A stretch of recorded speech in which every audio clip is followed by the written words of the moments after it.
Welcome to my Channel Deep Sleep Mission-DSM. As we begin, I would be delighted if you could share your location in the comments below. It's truly inspiring to witness how far this content travels and to connect with viewers from across the world. I still have the parking ticket in my wallet. Level B3, Section 7, Space 142. I keep it there as proof. Proof that I'm not losing my mind. Because sometimes, late at night when I'm lying in bed, I wonder if any of it really happened. But then I feel the scar on my palm from the broken glass, and I know it was real. Before I tell you what happened in that garage, I need you to understand something. I'm not the type who scares easily. I've worked night shifts at hospitals. I've walked through Detroit at 3 a.m. Hell, I once spent a week camping alone in the Appalachians. But what I experienced in the Meridian Plaza parking garage in downtown Cincinnati, it changed something fundamental about how I see the world. If you're listening to this in your car right now, you might want to pull over. And if you're about to park in an automated garage somewhere, maybe choose the street parking instead. Trust me on this one. Comment below if you've ever felt like your car moved while you were away. Because, after hearing my story, you might realize you weren't imagining things. And now, the story begins. Part 1. The Discovery. The rain hammered against my windshield as I pulled into downtown Cincinnati that October evening. My sister Emma's engagement party was at some trendy rooftop bar, and of course I was running late. The street parking was full. Every damn spot taken. That's when I saw the sign for Meridian Plaza parking. Automated parking. Park safe. Park smart. I'd heard about these new automated garages. They were supposed to be the future. Robots that park your car for you, maximize space, all that tech nonsense.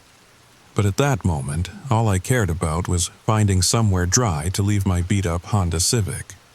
The entrance was all glass and steel, weirdly pristine for downtown Cincy. A young attendant in a crisp uniform smiled at me from behind bulletproof glass. His name tag read Marcus. "First time using automated parking?" Marcus asked through the intercom. His voice had this odd cheerfulness to it, like he was reading from a script. "Yeah," I said, rolling down my window. "How does this work exactly?" "Oh, it's simple as pie." His smile never wavered. "You just drive onto the platform there, turn off your engine, leave your car in neutral, and exit through the safety door. Our system takes care of the rest. Your car will be perfectly safe on level B3. I glanced at the platform. A metal rectangle surrounded by yellow warning strips. Something about it made my stomach twist, but I chalked it up to being late.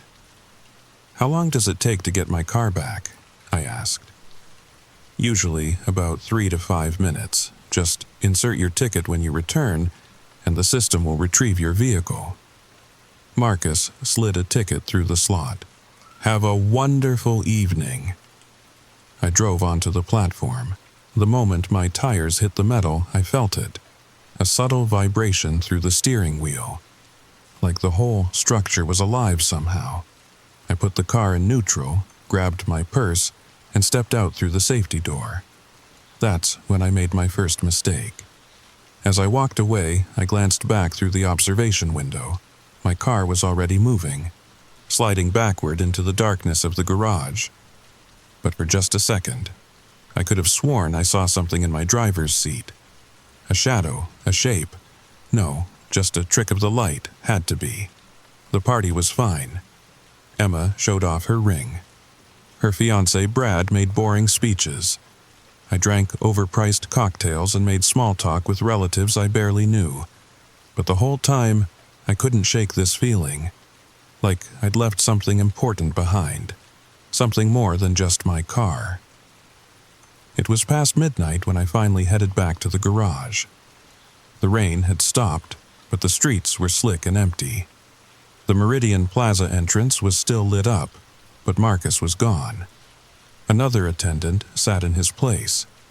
An older woman who didn't look up from her phone. I inserted my ticket. The screen flashed. Retrieving vehicle from B37142. Please wait. 3 minutes passed, then 5, then 10. Excuse me. I tapped on the glass. The woman finally looked up, and I saw her name tag. Dolores. Her eyes were bloodshot, tired. Machine's being slow tonight, she mumbled. Happens sometimes, just wait. Another 5 minutes. The screen kept flashing the same message. My phone was at 12% and I was exhausted. Finally, I'd had enough. Look, can you call someone? A manager or no managers at night? Dolores cut me off. But, she glanced around, then leaned closer to the glass. You could go down and check yourself. Emergency stairs are through that door. Your car's probably just stuck. She pointed to a door marked Authorized Personnel Only. I'm not supposed to tell people about it, she added quietly. But I hate when the system does this. Happens more than they want to admit. I should have just called an Uber. Should have come back in the morning. But I was tired, frustrated, and that door, it was right there. 3rd basement level, Dolores said. Section 7. Look for the yellow numbers on the pillars. The door opened easily, too easily. The stairwell beyond was lit by harsh fluorescence that buzzed like angry wasps. I started down. 1 flight, 2 flights. The air got colder with each level. By the time I reached B-Re, my breath was fogging. The door at the bottom had a small window, and through it I could see cars. Hundreds of them, packed impossibly tight in the darkness. I pushed through the door, and the smell hit me immediately. Motor oil mixed with something else. Something organic, sweet, like overripe fruit. The cars were arranged in perfect rows, bumper to bumper, mirror to mirror. No space between them at all. How did the system even move them like this? The yellow numbers on the pillars glowed faintly. Section 5, Section 6, that's when I heard it. The sound that made me freeze. An engine starting. But I was alone down here, completely alone. The engine revved once, then died. Then another started, somewhere to my left. Then another. Like a chain reaction, engines were turning over all around me. Starting, running for a few seconds, then cutting out. My hands shook as I pulled out my phone. 11% battery, no signal. Of course, Section 7 was just ahead. I could see my Civic wedged between a white SUV and a black sedan. If I could just get to it. I squeezed between the cars, trying not to think about how the metal felt warm against my skin, how some of the windows were fogged from the inside, how the engine sound seemed to be getting closer. I was 3 cars away from mine when I saw the first one move. A blue Toyota, 2 rows over. It rolled backward about a foot, then stopped. No platform beneath it. No mechanical system visible. It just moved.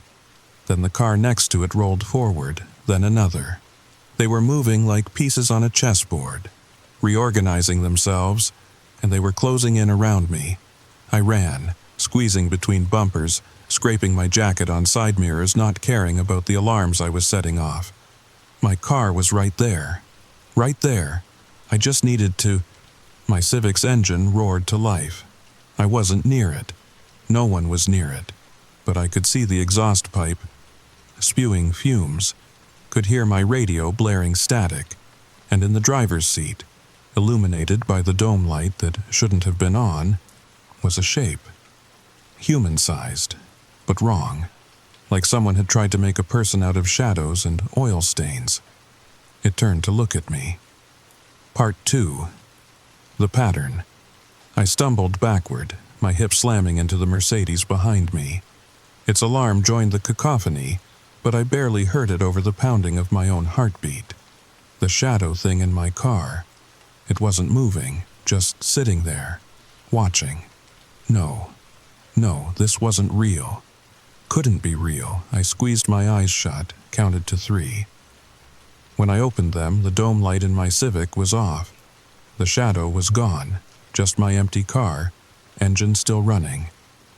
But the other cars, they were still moving, sliding and shifting in patterns that made no sense. A red Corolla backed up until it was touching the wall. A green minivan somehow squeezed forward through a gap that shouldn't have been wide enough. They moved without their engines running, wheels turning against the concrete with a sound like fingernails on skin. I had to get out. Forget the car. I'd report it stolen, take the insurance hit, whatever. I just had to... The exits.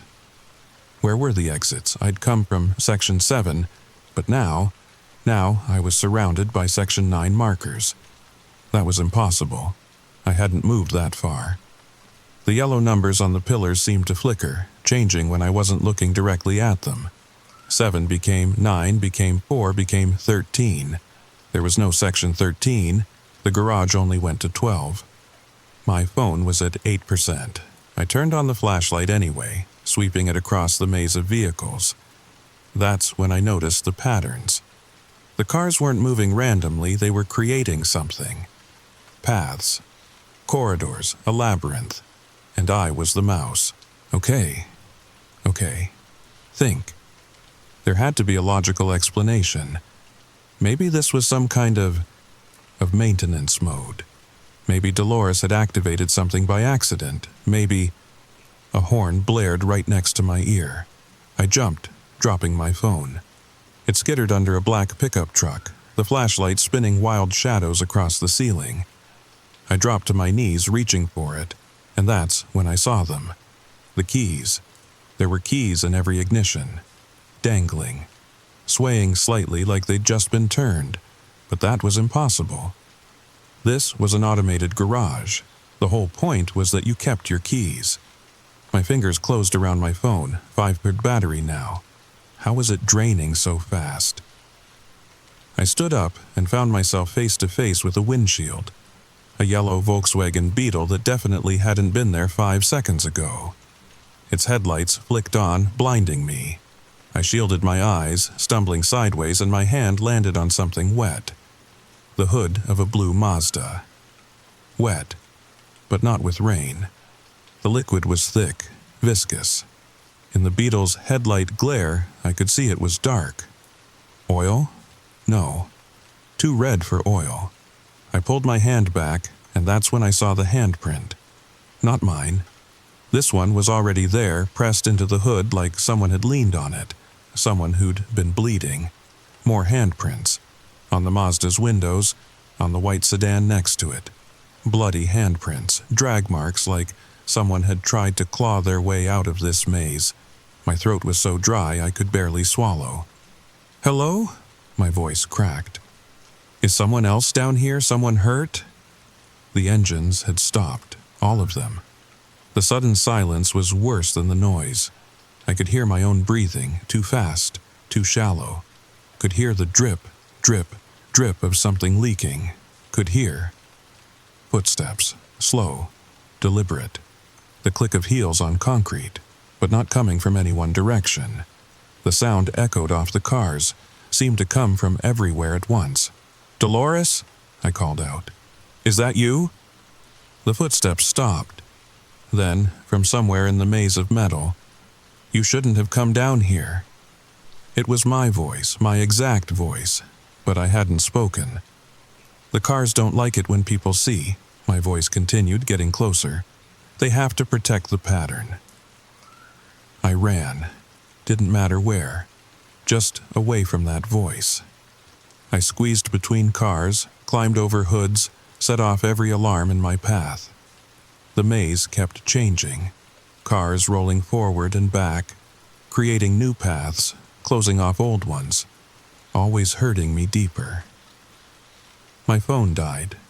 Complete darkness for a moment, then light. Soft, orange light. The car's interior lights were turning on, one by one, in a wave spreading outward from where I stood. And in each car, in every driver's seat, shadows. Dozens of them, hundreds, all turning to look at me. That's when I understood. This wasn't a parking garage, it was a feeding ground, and the cars were just the bait. Part 3. The truth. I pressed myself against a concrete pillar, trying to make myself small. The shadow figures sat motionless in their cars, but I could feel them watching, waiting. The orange glow of the interior lights made everything look like it was underwater. Or underground, or no. Focus. There had to be a way out. The pillar I was leaning against had a marker. Section 3. But that was impossible. I'd been in Section 9, then 13, now 3. The garage was rearranging itself. Or maybe it had always been bigger than they told us. Maybe level B3 went deeper than anyone knew. A car door clicked open, then another, then dozens, like dominoes falling. The shadows were getting out. I couldn't see them directly. They existed in the corners of my vision, in the spaces between the cars. When I turned my head, they shifted, always just out of sight. But I could hear them. Wet sounds, dragging sounds, like someone pulling themselves across the concrete with broken fingers. Think, what had Marcus said? Your car will be perfectly safe on level B3. Not you'll be safe. The car. The cars. They weren't trapped here, they were participating. Working with whatever these things were, but why? What did they get out of it? A memory surfaced. 3 months ago. My cousin Janet telling me about her car at a family barbecue. It's the weirdest thing, she'd said. I swear I parked on the 3rd floor, but when I came back it was on the 5th. And the mileage was different. Like someone had driven it around while I was gone. We'd laughed, joked about joyriding valets. But now, how many people had noticed their cars in different spots? How many had seen their mileage mysteriously increase? How many had found strange stains on their seats, odd smells in their trunks, but just cleaned them up and moved on? The shadows were getting closer. I could see them more clearly now. They weren't quite human, more like impressions, like someone had tried to remember what a person looked like and got it mostly wrong. Too many joints in their arms, faces that shifted when you looked at them, and their mouths. God, their mouths were open, all of them, gaping black holes that seemed to go down forever. I had to move. The exit stairs had to be somewhere. I picked a direction and ran, weaving between the cars. Behind me, I heard engines starting again. Headlights flashing in sequence. They were hunting me, coordinating. That's when I saw it. Green exit sign, maybe 50 feet away. I'd never run so fast in my life. 30 feet, 20, 10. A white van rolled directly into my path. I slammed into its side, pain exploding through my shoulder. More cars closed in, boxing me in. No space to squeeze through. No way over. The shadows were almost on me. I could smell them now. That sweet, rotten fruit smell, but stronger. Like roadkill left in the sun. Like my car horn. 3 short honks. My Civic's specific pattern, the one I'd recognize anywhere. I turned. There it was, somehow right behind me. Driver's door open. Engine running. Empty. It was a trap, had to be. But the shadows were inches away, their broken joint fingers reaching, and I had no choice. I dove into my car and slammed the door. My keys were in the ignition. My phone was on the passenger seat, fully charged. What? The shadows pressed against the windows. Dozens of them. Their mouths moving in unison, speaking words I couldn't hear through the glass. My engine revved without me touching the gas. The radio turned on, scanning through stations. Missing for 3 days. Found her car at the bottom of no signs of struggle, as if she simply vanished. My hands moved without my permission, turning the key, shifting into drive. The car began to move, and I couldn't stop it. We were joining the pattern, becoming part of the maze. That's when I saw the truth in my rearview mirror. The shadows weren't separate entities. They were reflections, echoes, of all the people who'd come down here before, all the people who'd tried to retrieve their cars and become part of the system. My reflection in the mirror was already starting to fade, starting to become one of them. No, I wasn't going out like that. I grabbed the parking brake and yanked it. The car lurched, tires screaming. The shadows recoiled from the sound. For just a moment, the pattern broke. I threw the car in reverse and floored it. Part 4. The Escape. The Civic slammed backward into a luxury SUV. The airbag didn't deploy. Nothing to protect me as my head snapped forward. Blood in my mouth. Stars in my vision. But I was in control again, my hands on the wheel, my foot on the pedal. The shadows scattered like roaches when you turn on a light. The other cars stopped moving for a moment, confused. Their perfect pattern disrupted. That's what they needed. The pattern, the order. Without it, they were just machines. I shifted to drive and cranked the wheel hard left. Tires squealing, I scraped between a minivan and a sports car, leaving paint and broken mirrors behind. The exit sign was still there, still green, still possible. But the garage was learning, adapting. Cars started moving again, but chaotically now, slamming into each other, revving engines until they redlined. It was like I'd given them permission to break their own rules. A black sedan T-boned a pickup truck right in front of me. I swerved, clipping a concrete pillar.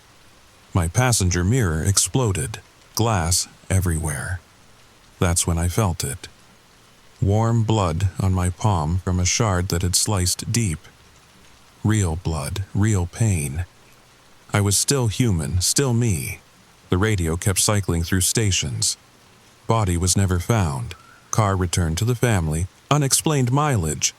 I understood now. The people who disappeared here, they didn't die. Not exactly. They became part of the system. Their echoes driving these cars in endless patterns, and their bodies. I didn't want to think about where the bodies went. 20 feet to the exit, but the stairwell door, it was wrong. The window I'd looked through before was dark now. Not just dark, black, like someone had painted over it from the inside. I was going too fast to stop, 40 miles per hour in a parking garage, 50. I aimed for the door and prayed. The impact threw me forward, seatbelt cutting into my chest. The door exploded inward, and my Civic plowed through into...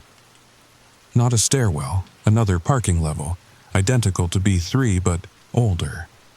The concrete was crumbling. The cars were different models. Classics, vintage, covered in dust and rust. How deep did this place go? I kept driving. What else could I do? Weaving between abandoned Chevys and Fords from the 50s. The 60s, cars that shouldn't exist anymore. Some had their doors open. Inside, I glimpsed things. Clothes rotted to threads. Purses and wallets scattered on seats. A child's toy in a back seat. No, don't think about it. Just drive. Another door ahead. I aimed for it, crashed through. Another level, older still. Model Ts. Horse carriages converted to early automobiles. The smell of decay so strong I could taste it. How was this possible? The Meridian Plaza was built in 2018. But this had been here forever. Growing, feeding, layer after layer of lost souls and their machines. Another door, another crash. My windshield was a spider web of cracks. I could barely see. The Civic's engine was screaming, overheating, steam pouring from under the hood. But this level, this one was different. Newer. I could see modern cars again. And there, an actual exit ramp. Spiraling upward, daylight, actual daylight at the top. I floored it one last time. The engine made a sound like a dying animal, but we climbed, spiraling up and up. The shadows tried to follow, pouring out of the cars below like oil. But sunlight, they couldn't follow me into sunlight. I burst out of the garage onto a side street I didn't recognize. Slammed on the brakes. The Civic shuddered and died, smoke billowing from the hood. I sat there, hands welded to the steering wheel, shaking. A man walking his dog stared at me, at my destroyed car, at the blood on my face. "You okay, miss? Should I call 911? I looked back at the garage exit I'd come from. It was wrong. Older than the Meridian Plaza. The sign above it was rusted, barely legible. Colonial Motors, Est 1915. This wasn't the garage I'd entered. This was 3 blocks away. A garage that had been condemned and sealed in the 90s, according to the notice on the boarded-up main entrance. But I'd just driven out of it. "Miss?" The man was pulling out his phone. What could I say? That I'd been chased through an interdimensional parking garage by shadow people in possessed cars? "I'm fine. Just had a rough night." I got out of my car on unsteady legs. The parking ticket was still in my pocket. Level B3, Section 7, Space 142. But when I looked closer, the text was different now. Older. The price was listed as 25 cents. The date, October 15th, 1953. I've kept that ticket. Like I said, proof that I'm not crazy. I had my Civic towed home, told everyone I'd gotten into a hit and run. The mechanic said it looked like the car had been driven for 1,000 miles in one night. The oil was completely burned out. The tires were bald, and in the trunk, he found things, old things. A woman's glove from the 1940s. A pocket watch that stopped at 3:33. A child's shoe so small it made me cry. The Meridian Plaza parking garage is still there. Still operating. I drove past it last week, and there was a line of cars waiting to get in. Young attendants in crisp uniforms smiling at every driver. "Your car will be perfectly safe on level B3. I wanted to scream at them, to warn them, but who would believe me? Sometimes, late at night, I check parking garage reviews online, looking for clues, for people who've noticed things. There are more than you'd think. Stories about cars moving, about finding strange things in their vehicles, about exits that lead to the wrong streets, about shadows in the security cameras that don't match any person who entered, and the missing persons reports. God, the missing persons reports, always the same. Last seen entering a parking garage. Car recovered, but no sign of the driver. Mileage inconsistent with known travels. If you've made it this far, if you're still listening, then maybe you believe me. Maybe you've experienced something similar. Maybe your car has moved when you weren't watching. Maybe you found things that don't belong. Maybe you've felt eyes on you in an empty garage. Comment below. Tell me your story. Because I know I'm not the only one. And if you ever see a parking garage advertising automated service, if the attendant's smile seems a little too perfect, if the price seems a little too good, keep driving. Just keep driving. Your car might be safe there, but you won't be. Some patterns, once you become part of them, never let you go. And I can still feel it sometimes, late at night. The urge to get in my car, to drive back to that garage, to take my place in the pattern. Because part of me never left. Part of me is still down there. In the dark, waiting, moving, always moving, sweet dreams. Story number 2. The first feather appeared on my pillow the morning after I moved into the old Victorian house on Maple Street in Burlington, Vermont. Silver blue, almost metallic, with edges that seemed to shimmer when I held it up to the October sunlight streaming through my bedroom window. I remember thinking it was beautiful. I remember thinking it was impossible. But I'm getting ahead of myself. If you're listening to this late at night, maybe tucked under your covers with just the glow of your phone screen, I want you to know something. This isn't just a story, this is a warning. And by the time I'm done telling you what happened to me last fall, you'll understand why I had to share it. Why I couldn't keep it to myself any longer. Before you drift off to sleep tonight, check your pillow, check your windowsill. And if you find a feather that doesn't look quite right, well, maybe you should keep listening. But first, let me ask you something. Have you ever felt like you were being watched by something that wasn't quite there? Like reality had developed a crack and something was peering through? That's how it started for me, with a single, impossible feather and the feeling that my life was about to change in ways I couldn't imagine. The story begins now.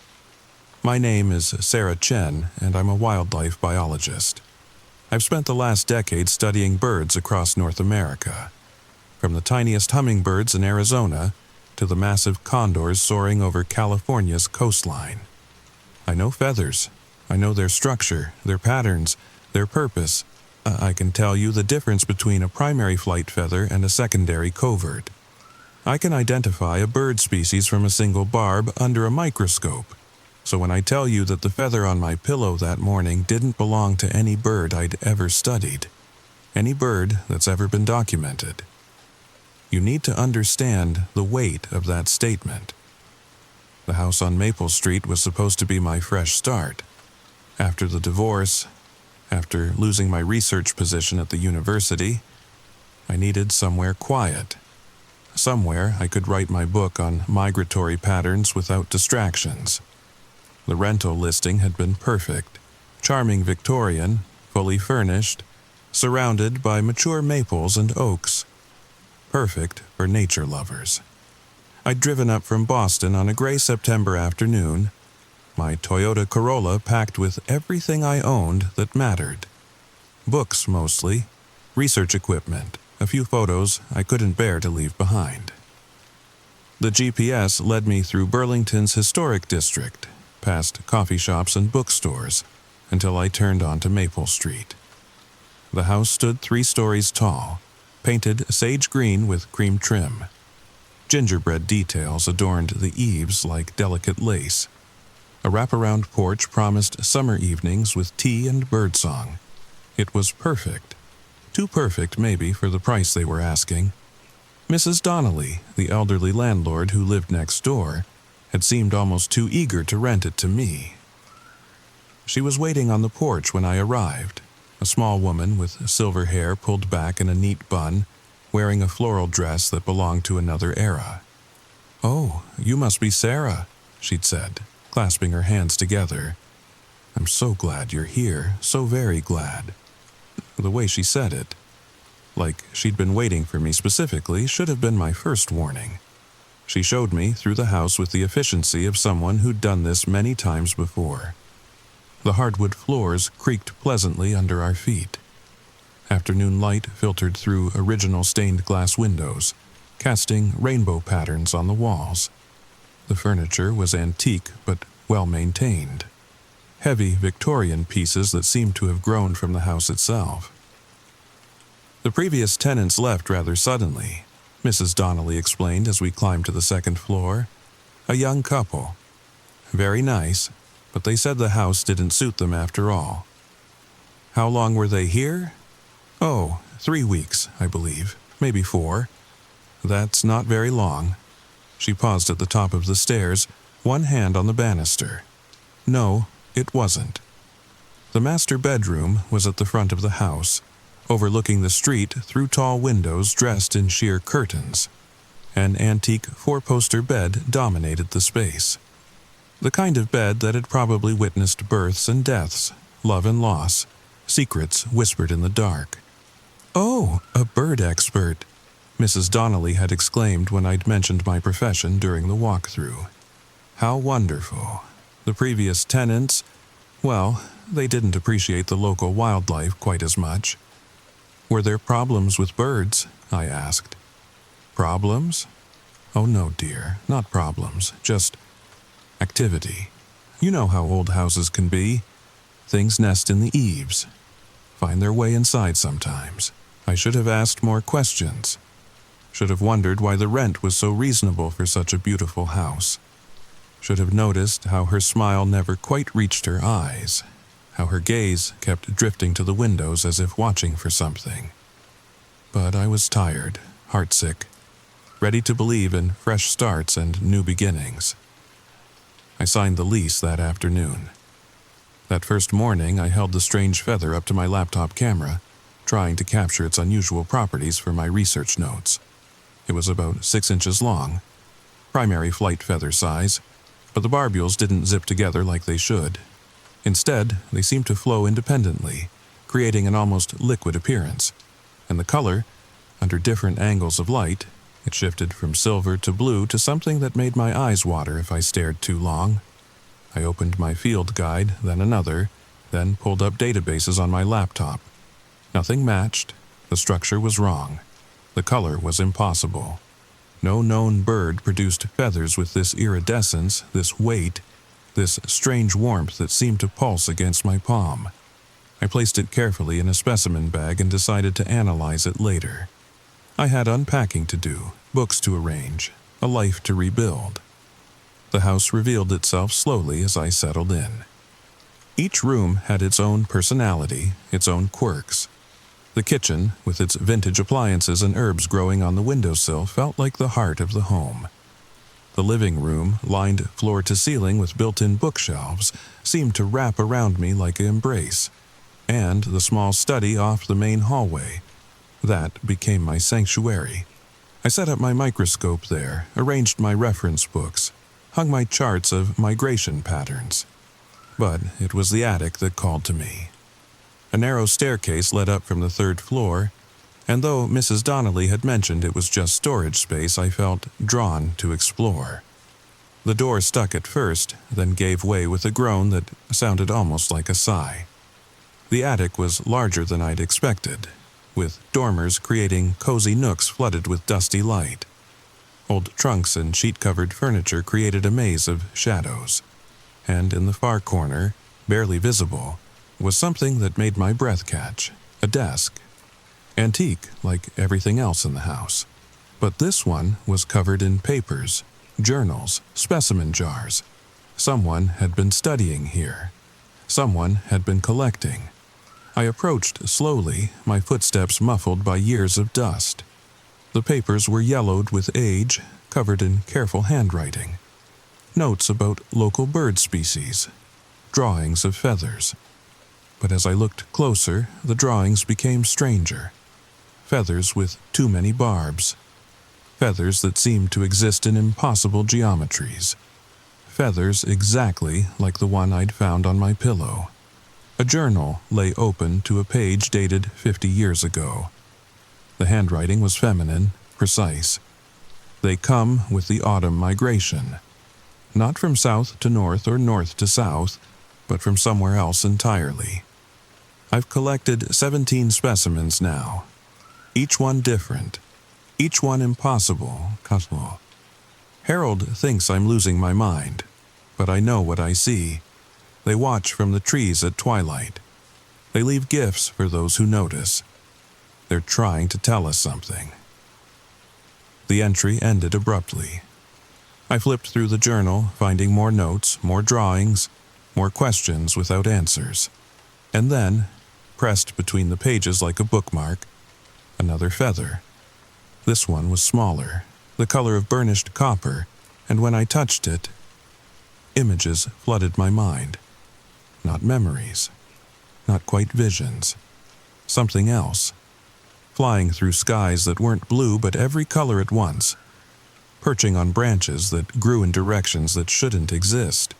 Singing songs that were mathematics and tasting colors that were music. I dropped the feather, gasping, and it drifted to the floor with dreamlike slowness. The house felt different once the sun went down. Older, heavier.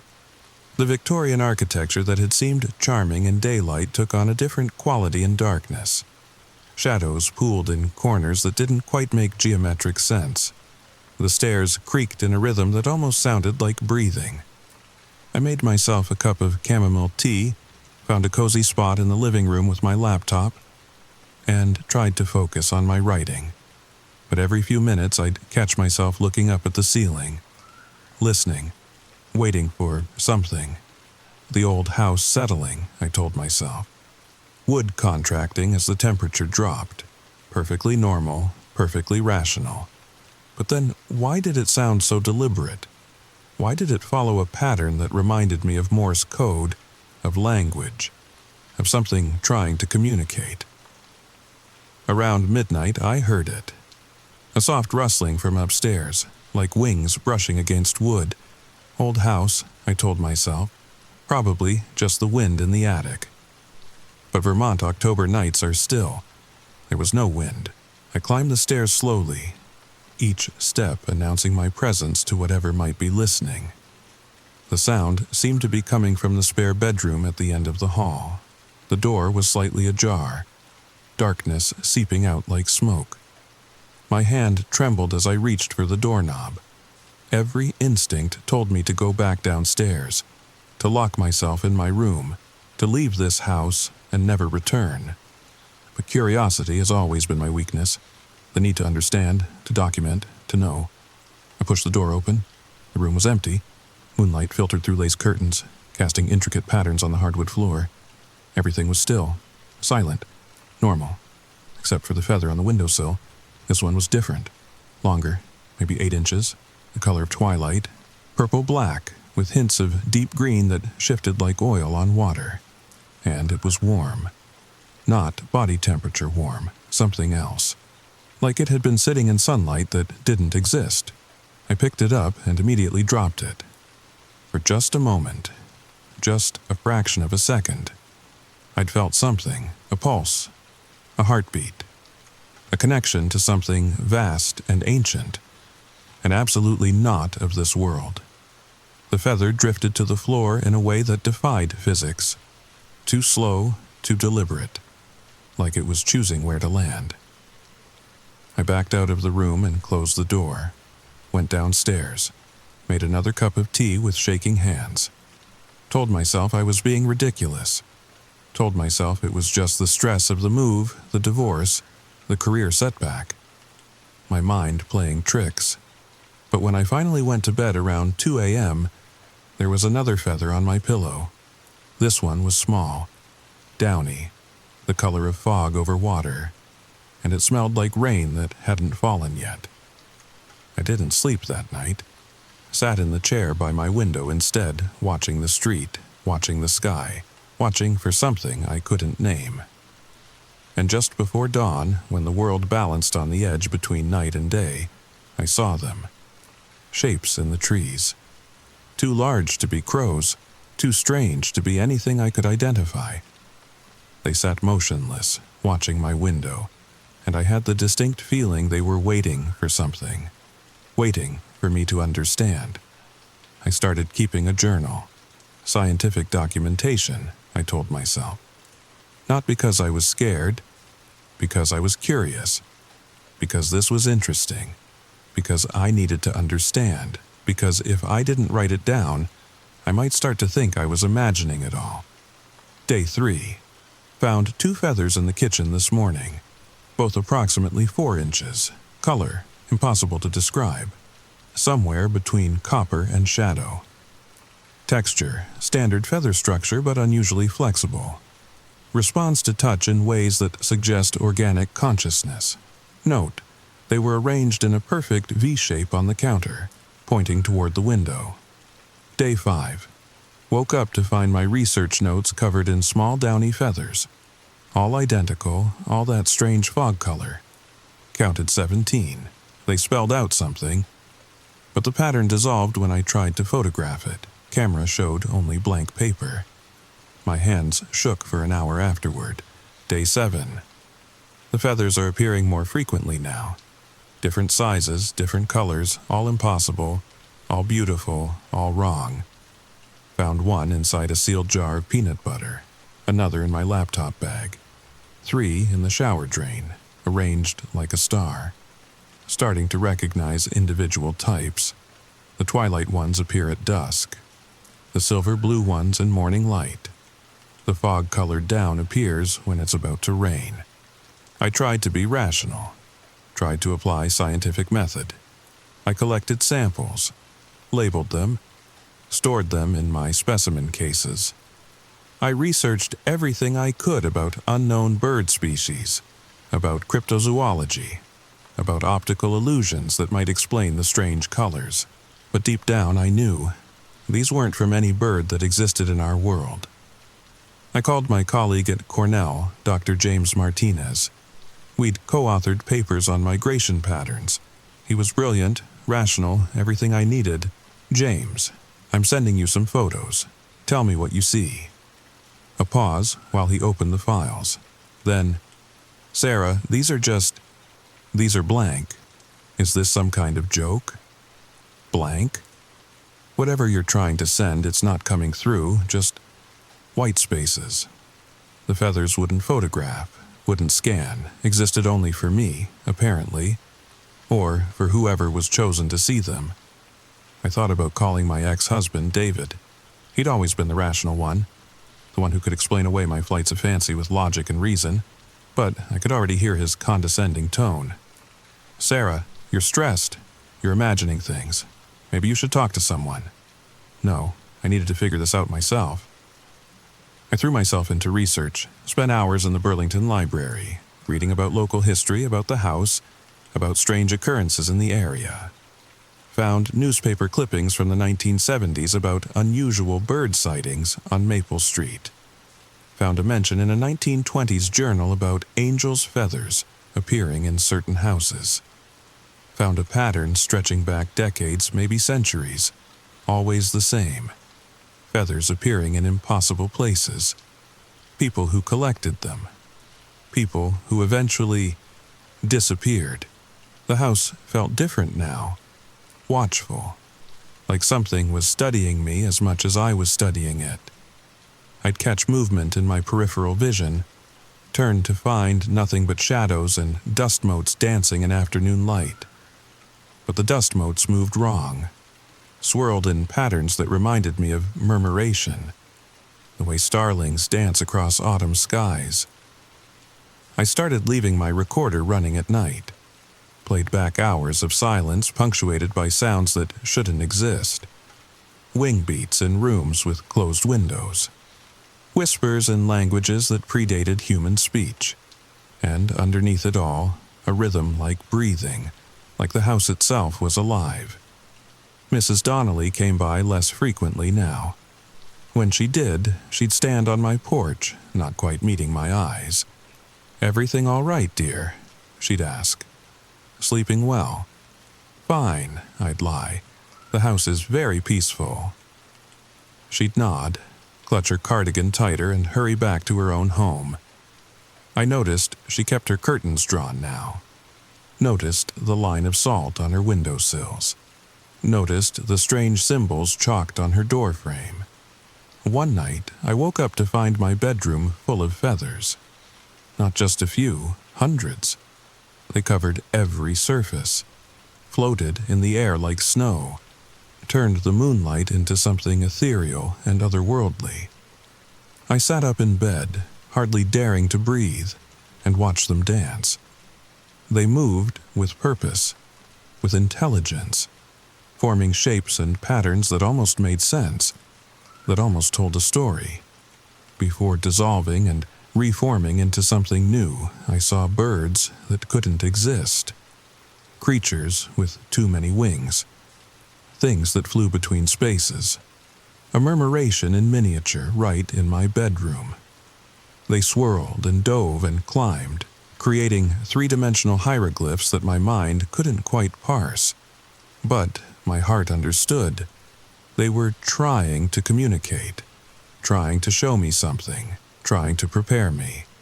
And then, as suddenly as it had begun, it stopped. The feathers settled gently to the floor and vanished. Not blown away, not dissolved, just gone. Like they'd never been there at all. Except for one. A single feather on my nightstand. This one was different from all the others. Pure white, but somehow containing every color at once. Like looking at light through a prism. Like looking at possibility itself. I picked it up and heard a voice. Not with my ears, somewhere deeper, somewhere in the place where dreams live. "You're getting closer." I dropped the feather and scrambled out of bed, ran downstairs. Made coffee with shaking hands even though it was 3 a.m. Sat at my kitchen table and tried to convince myself I hadn't heard what I'd heard. But I had. And worse, I wanted to hear it again. The feather had left something behind. A knowledge, an understanding. I could feel them now, all the time, the things that existed in the spaces between. The migrants from elsewhere. They were all around Burlington, all around the world. But most people couldn't see them. Most people's minds wouldn't allow it. But I could. And once you started seeing, there was no going back. By the third week, I'd stopped trying to rationalize it. The feathers were appearing faster now. Dozens each day. I'd find them in impossible places. Inside sealed food containers, between the pages of closed books, floating in my coffee cup. Each one unique. Each one beautiful. Each one wrong. My specimen collection had grown beyond the capacity of my cases. I'd had to convert the spare bedroom into a storage area. Hundreds of feathers, carefully labeled, each one a small impossibility. I'd given up trying to photograph them. Instead, I sketched them, spending hours trying to capture their essence with pencil and paper. I'd also stopped sleeping properly, not because I was afraid, because I was waiting, watching, hoping to catch something, some glimpse of whatever was leaving these impossible gifts. The journal I'd found in the attic became my constant companion. The woman who'd written it, Eleanor Blackwood, I'd learned, had documented experiences eerily similar to mine. But her entries grew increasingly frantic toward the end.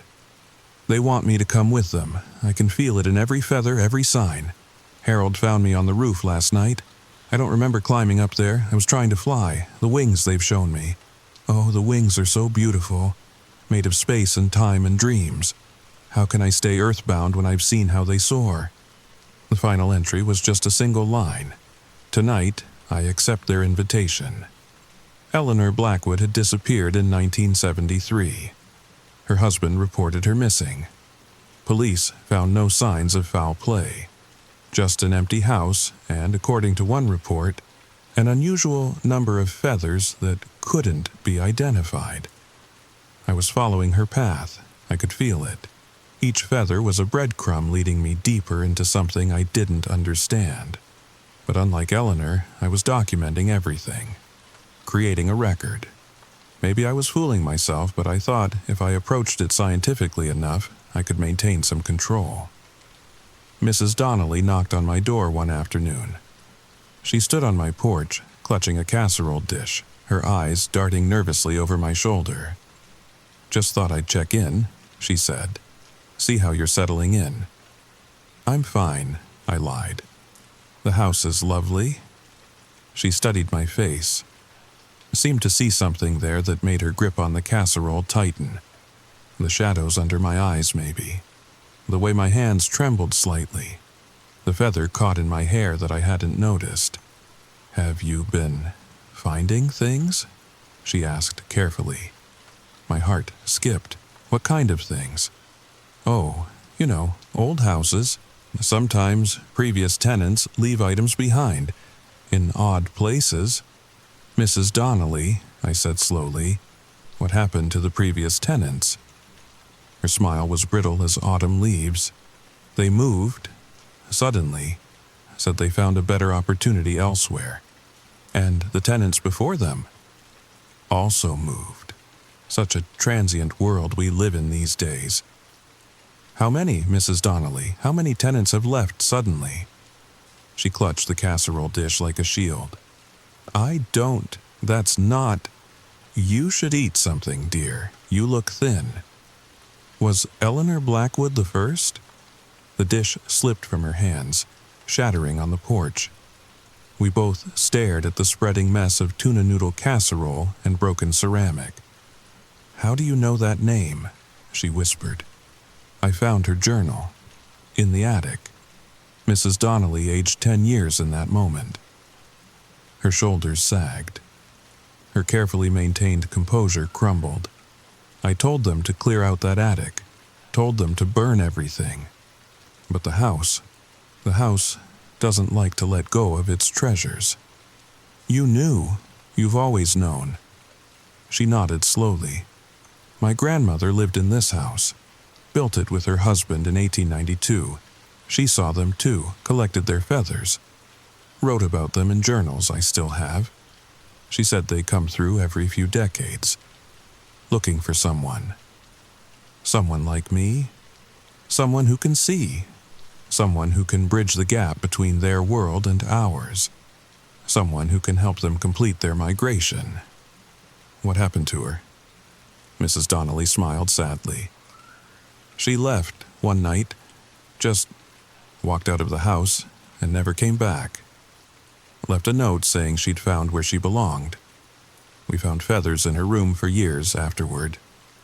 Beautiful ones, impossible ones. My mother used to keep them in a box, but they'd always escape. Find their way back to the house. And you rented the house to me knowing this? The house chooses its tenants, dear. I just handled the paperwork. When you called about the listing, I heard it in your voice. The seeking, the questions, the need to understand. The house heard it too. She turned to leave, then paused. If you're smart, you'll pack up and go tonight. Don't look back.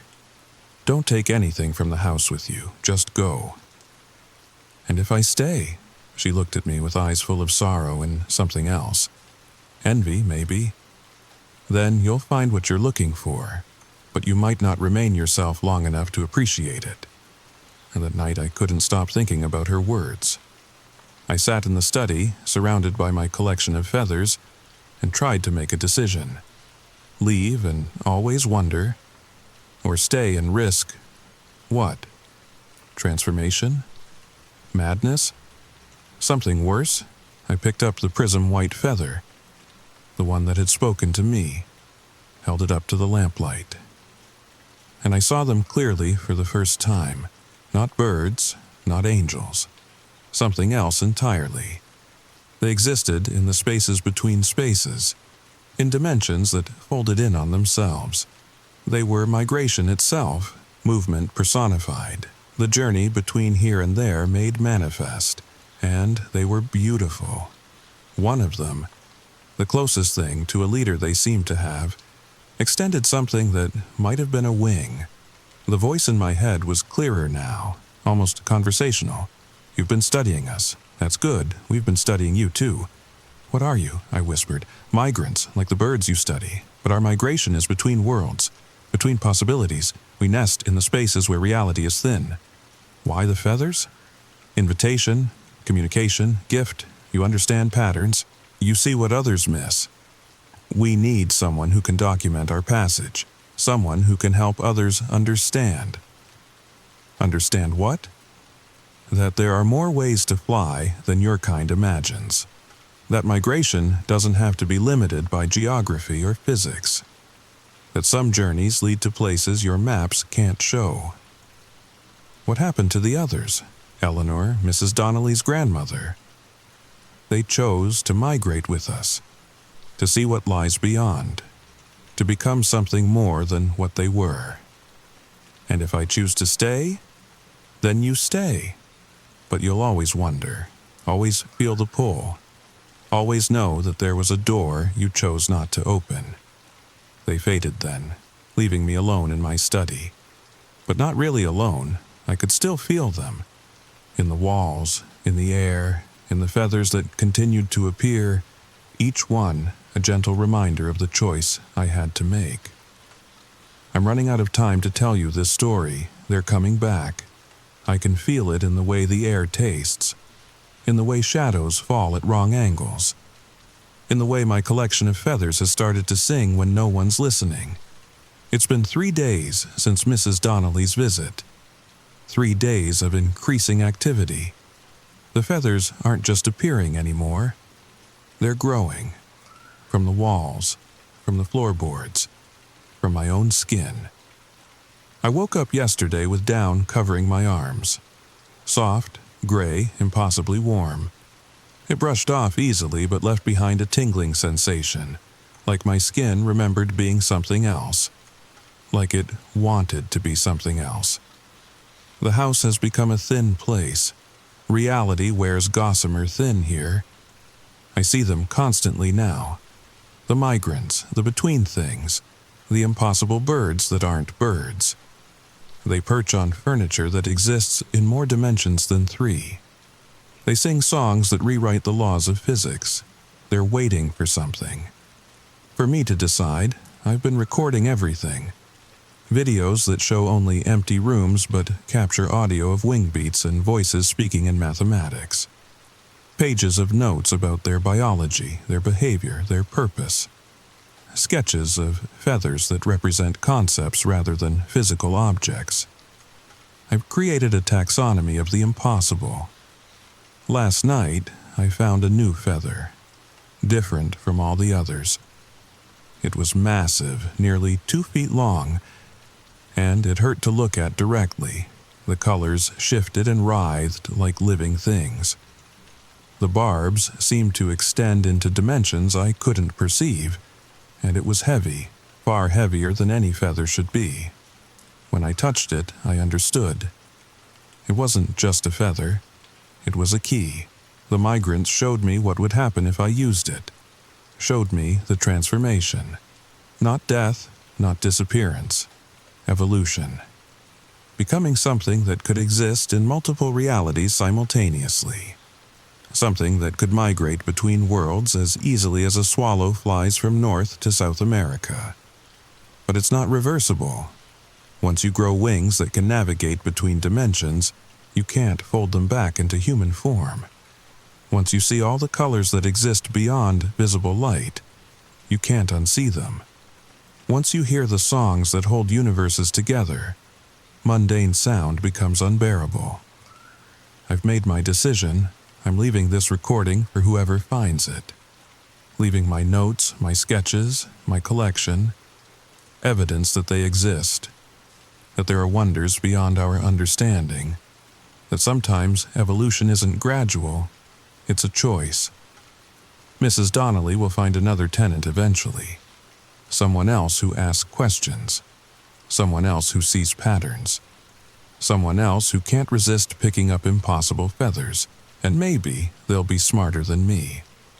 Maybe they'll leave before it's too late. Or maybe they'll realize what I've realized, that too late is just another kind of beginning. The collection of feathers in my basement has arranged itself into a pattern, a doorway, a choice. Stay in this world, in this limited form, in this narrow slice of reality, or step through. Become something new, something that can fly between worlds. I can hear them calling now, not with voices, with something deeper, the pull of migration in my bones, the need to journey, the promise of skies that have never known horizons. If you're listening to this, if you found this recording, it means I've gone, stepped through, joined them. And if you're finding feathers in impossible places, feathers that don't belong to any known bird, then maybe they're calling you too. But be careful what you wish for. Be careful what you collect. Because once you start seeing the thin places, you can't unsee them. Once you start understanding their language, you can't unhear it. And once you realize how small and limited our world really is, how can you possibly stay? I'm leaving this recording as a warning, or maybe as an invitation. I'm not sure anymore. Check your pillow tonight. Check your windowsill. And if you find a feather that shimmers with impossible colors, well, the choice is yours, but choose carefully. Because some migrations only go one way, and some wings, once grown, can never be folded back into human form. Recording ends. Wait, do you hear that? That rustling sound, like wings in the darkness? Check your pillow, check it now. And if you find a feather, remember Sarah Chen. Remember that I was a scientist. Remember that I tried to understand. Remember that I made a choice. And if you see something impossible perched outside your window tonight, something with too many wings and eyes like prisms, maybe wave. Maybe I'll wave back, from wherever I am now, from whatever I've become. Sweet dreams. Story number 3. The first time it happened, I was folding laundry in my Denver apartment. Just a regular Tuesday night in March, nothing special. My windows were closed against the spring chill, the radiator clanking its familiar rhythm. Then that scent hit me. White Shoulders perfume, my grandmother's signature fragrance. So strong, I actually dropped the shirt I was holding. Here's the thing, though. Grandma Rose died 5 years ago. I stood there frozen, heart hammering against my ribs, because that smell wasn't just similar to her perfume. It was exact, down to the undertones of vanilla and baby powder she'd always add. The same combination that used to announce her arrival before she even knocked on our door back in Ohio. A scent that meant safety, that meant love, that meant home.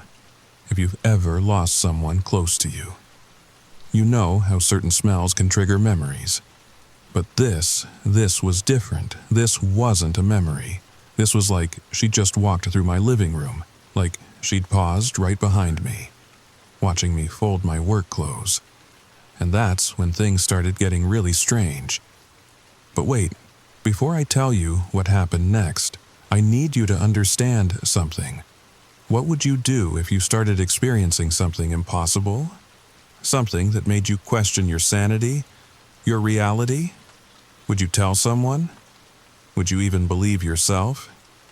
Drop a comment below and let me know, because I'm about to share the most terrifying months of my life. And I still don't know if I handled it right. All right, the story's about to begin. Get comfortable. Maybe grab a blanket. Turn off the lights if you're brave enough. And whatever you do, pay attention to any unusual scents around you. I tried to convince myself it was nothing. Maybe a neighbor was wearing the same perfume. Maybe my mind was playing tricks on me. Grief does weird things to people. Even 5 years later, I'd read about phantom smells, how the brain can recreate sensory memories so vivid they seem real. But then it happened again. 3 nights later, I was brushing my teeth, getting ready for bed after another long day at Morrison Marketing. The bathroom door was closed, the exhaust fan humming. My eyes were heavy with exhaustion, and suddenly, there it was. White Shoulders mixed with vanilla and baby powder. So strong it overpowered the mint toothpaste in my mouth. My hands started shaking. The toothbrush clattered into the sink. I spit out the toothpaste and spun around. Nothing. Just my small bathroom with its peeling wallpaper and that crack in the mirror I kept meaning to fix. The same bathroom I'd lived with for 3 years. "Hello?" I whispered. Then felt stupid. What was I expecting? An answer? The scent faded as quickly as it came. Like someone had walked past the door and kept going. Except the door was closed, and I lived alone on the 3rd floor of a converted Victorian. The nearest apartment was across the hall, and Mrs. Chen definitely didn't wear grandma perfume. She smelled like cats and menthol cigarettes. I opened the bathroom door, peered into the dark hallway. My living room looked exactly as I'd left it. TV paused on some Netflix show I wasn't really watching. Empty wine glass on the coffee table. Half-eaten Chinese takeout container. Everything normal. Everything except that lingering trace of perfume. I barely slept that night. Kept waking up every hour, sniffing the air, waiting. Listening for footsteps that never came. But nothing happened. When my alarm went off at 6:30, I almost laughed at myself. Stress from work was getting to me. That promotion I was gunning for at the marketing firm. The presentation due Friday for the Coors account. Obviously, my brain was just misfiring. I dragged myself to the kitchen, started the coffee maker, reached for my favorite mug, the one with the chip on the handle, and froze. There, on my kitchen counter, where nothing had been the night before, a photograph.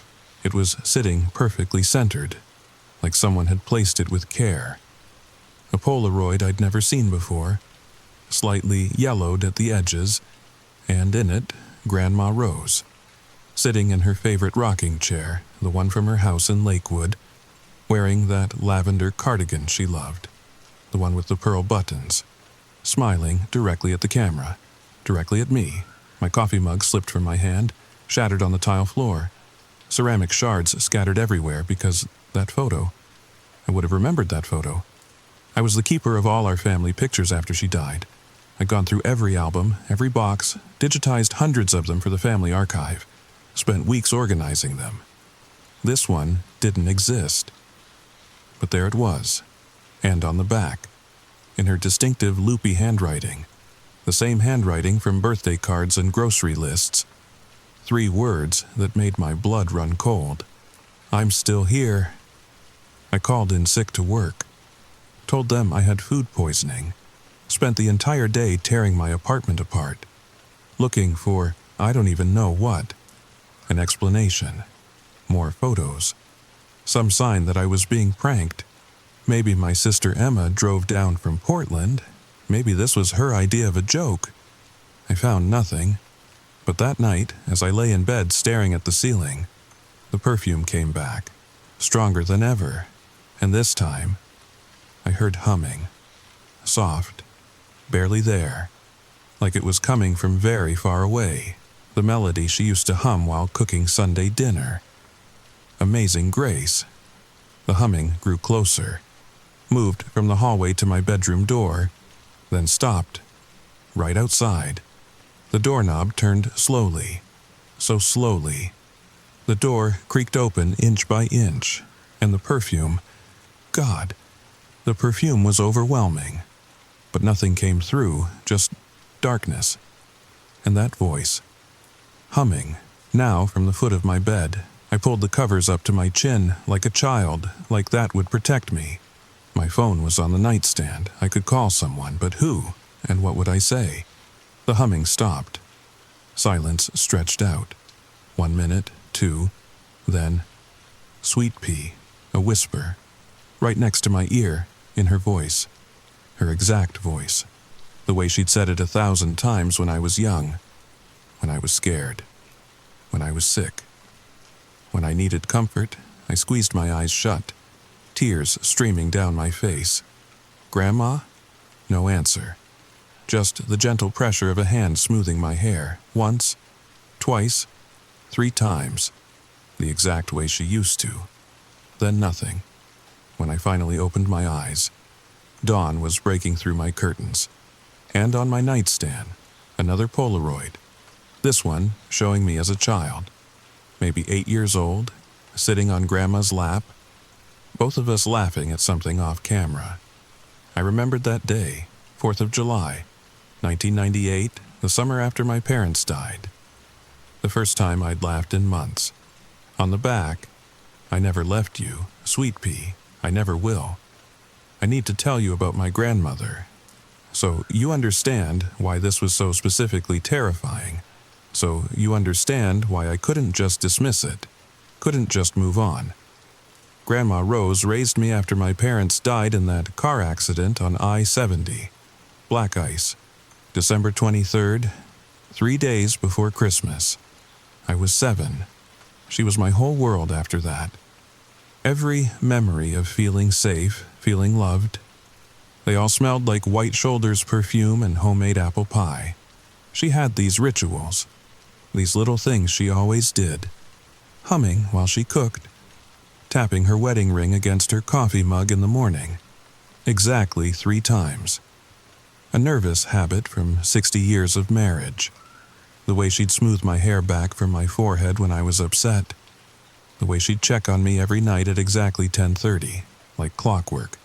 Sleep tight, Sweet Pea. Don't let the bedbugs bite. Every single night. And now, 5 years after brain cancer took her, those rituals were happening in my apartment. The humming became a nightly occurrence. Always around 10:30, always Amazing Grace. Sometimes it seemed to come from the kitchen, sometimes the hallway, once right next to my ear as I pretended to sleep. I'd lie there, rigid, afraid to move, afraid to breathe too loud, waiting for it to stop, waiting for morning. Then came the tapping. I was working from home, a Thursday, trying to focus on spreadsheets for the quarterly report when I heard it. Tap, tap, tap, metal against ceramic. Coming from the kitchen, I found my favorite mug sitting on the counter, the one with the chip, still warm, like someone had just been holding it. Steam rising gently, and inside, coffee, fixed exactly how she used to make it for herself. 2 sugars, a splash of milk, the spoon still in it, resting against the side. I hadn't made coffee that morning. I'd been drinking green tea, trying to cut back on caffeine. My hands shook as I picked up my phone. Almost called my sister Emma in Portland, but what would I say? "Hey, Em, Grandma's ghost is making coffee in my kitchen?" She'd think I'd lost it. Hell, I was starting to think I'd lost it. Instead, I set up my phone to record, propped it on the bookshelf facing the kitchen. If something was happening, I'd have proof, evidence that I wasn't going crazy. That night, I pretended to go to bed early. Lay there in the dark, waiting, listening to every creak of the old building, every gurgle of the pipes. At 10:25, I heard my bedroom door creak open. The scent of white shoulders flooded in, so strong I had to fight not to cough. Footsteps, soft, like slippers on hardwood, the same shuffling gait she'd had in her final years, moving toward my bed. I squeezed my eyes shut, heart pounding so hard I was sure whatever it was could hear it. The footsteps stopped right beside me, then nothing. Just breathing. Not mine, slow, steady, labored, like through congested lungs. Familiar. Something touched my hair, gentle fingers smoothing it back from my forehead. The exact way she used to when I was scared or sick. The exact pressure, the exact rhythm. Her wedding ring catching slightly on a strand. 3 strokes, then the hand pulled away. "Sleep tight, sweet pea. Don't let the bedbugs bite." The whisper was so quiet I almost thought I imagined it. But that voice, that was her voice, older than I remembered. Raspier, but unmistakably Grandma Rose. The footsteps retreated. The door clicked shut, and I lay there, tears streaming down my face. Too terrified to move, too heartbroken to breathe. Part of me wanted to call out, to beg her to stay. Part of me wanted to run, to never come back. When I finally worked up the courage to check my phone the next morning, the video was gone, not deleted. The phone insisted I'd never recorded anything at all. The storage space I'd cleared for it was full again, like the recording had never existed. But there was a new photo on my nightstand. Another Polaroid. This one showed me, asleep in this very bed, taken from above, like someone standing over me, watching me. My face was peaceful, unaware, on the back, in that same handwriting.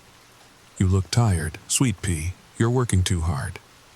I moved in with my friend Sarah that same day, told her I had a pipe burst, needed a place to crash while repairs were done. She believed me. Why wouldn't she? I'd always been reliable, stable, the friend who had her life together.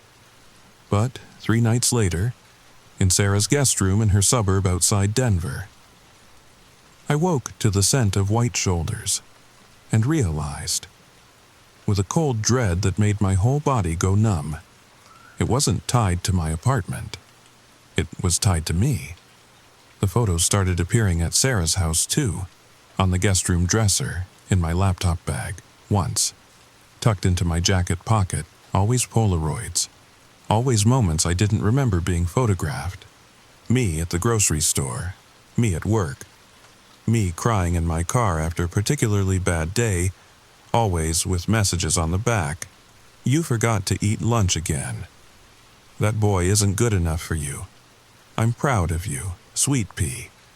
Sarah never saw them. Never smelled the perfume. Never heard the humming. It was just for me, always just for me.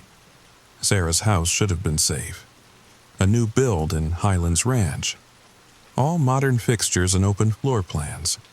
Nothing like Grandma's old Victorian. Nothing that should have reminded me of her. No history, no memories. Just drywall and fresh paint and the lingering smell of a new carpet. But she found me anyway. The first night, just the perfume. Faint. Like she was testing boundaries, making sure she could still reach me. The second night, I heard the humming from downstairs, drifting up through the heating vents. Sarah slept through it, but I lay awake, listening to Amazing Grace mixed with the hum of the central air. The third night, I found another photo. This one was different. Older, black and white, the edges worn from handling. It showed Grandma Rose as a young woman, maybe 25, standing in front of a house I didn't recognize, somewhere rural. Ohio. Maybe, but before the suburbs took over. And beside her, another woman. They could have been sisters. Same dark hair, same sharp cheekbones, same unsettling smile. But something was wrong with the photo. The other woman's face was slightly blurred, like she'd moved at the last second, or like someone had tried to rub her out. On the back, she never told you about me, did she? The handwriting was different, similar to Grandma's, but sharper, angrier. The ink had bled into the old photo paper, left dark stains like tears. I spent the next day at the Denver Public Library. Called in sick again. My boss was starting to ask questions, but I didn't care. I needed answers. Searching genealogy records, old newspapers, census data, anything about my grandmother's early life. She'd always been cagey about her childhood, said the past was past. Family was who you chose, not who you were born to. Now, I wondered what she'd been hiding. I found it in a newspaper archive from 1952, Lakewood, Ohio, before it became the suburb I knew, when it was still farmland and old houses and secrets. Local woman dies in mysterious circumstances, sister questioned. The article was brief. Buried on page 6, Madeline Hartley, age 24, found dead in her home on rural Route 4. No signs of violence, no obvious cause of death. Her sister, Rose Hartley, claimed Madeline had been complaining of strange smells and sounds for weeks before her death. Claimed she'd been seeing things, talking to people who weren't there. The police found nothing suspicious. Case closed. Rose Hartley, my grandmother, and Madeline looked exactly like the woman in the photograph. I dug deeper, found Madeline's death certificate. Cause of death, heart failure. At 24, with no history of heart problems, no autopsy performed, body cremated within 2 days. Unusually fast for 1952, that night. I didn't even pretend to sleep. I sat in Sarah's guest room. Lights on, waiting, dreading. At 10:30, right on schedule. The perfume arrived. But this time, it was different. Sharper. Mixed with something else. Something that smelled like old roses, dying roses, and underneath that, something chemical, bitter almonds. You found out, the voice came from everywhere and nowhere. Not Grandma's voice, younger, angrier, full of decades of rage. She never told anyone what she did to me. Locked me in that room. Let me starve. All because I knew her secret. My throat was so dry I could barely speak. What secret? Laughter. Cold and bitter. The temperature in the room plummeted. My breath came out in clouds. She wasn't who she said she was. Rose Hartley died in 1950 in a fire. Your grandmother. She was someone else. Someone who needed a new name, a new life. And I was the only one who knew. The lights flickered. On the mirror across from the bed, words appeared in the condensation that shouldn't have been there. She killed me to keep her secret. Now, she's using me to get to you. That's not true. The voice was different now, familiar, warm, desperate, Grandma Rose. Don't listen to her, sweet pea. She's confused. Death does that sometimes. Twists things. Makes you remember wrong. 2 perfumes battled in the air. White shoulders and dying roses. The mirror began to crack, spiderweb fractures spreading from the center where the words had appeared. "Tell her the truth. Rose." Madeline's voice was getting louder, angrier. The furniture started to shake. "Tell her why you're really here. Tell her what you did to Elizabeth." "I'm here because I love her, because she needs me, because—" "Liar. You're here because you can't let go, because you're afraid she'll find out what you really are. What you did to your own." The mirror exploded. I threw my arms up, felt the glass rain down, sharp points catching my skin. But when I lowered them, nothing. The mirror was intact, the room was warm again, both scents were gone, and there was blood on my arms. Real blood, from cuts that shouldn't exist. But on the nightstand, a new photo, this one in color. Recent. It showed me at Grandma's funeral, standing by her casket, crying. But in the background, barely visible, two figures. Transparent, like double exposures. Grandma Rose and another woman, fighting, pulling at each other, their faces contorted with rage, and their eyes, both sets of eyes, were looking directly at the camera, directly at me, on the back. Two different handwriting styles. Fighting for space. "She's lying to you. I'm protecting you. Ask her about the locket. Don't—" The writing cut off, like someone had yanked the pen away, left a long scratch across the photo paper. I knew exactly what locket they meant. Grandma's silver locket. The one she never took off. Not for showers, not for swimming, not for doctor's appointments. The one we buried her with. Inside was a photo of my parents. Or so she'd always said. She'd never let me open it myself. Said it was too painful, said someday, when I was older, when I was ready. Now, I wondered, what was really in that locket? And why was my dead grandmother so desperate to keep me from finding out? I did something unforgivable, but I had to know. Riverside Cemetery in Denver was quiet at 2 a.m. The security guard made rounds every 3 hours. I'd watched for a week, learned the pattern, the rain helped, covered the sound of my footsteps on the gravel path. I'd told myself I was just going to visit, to stand at her grave and demand answers.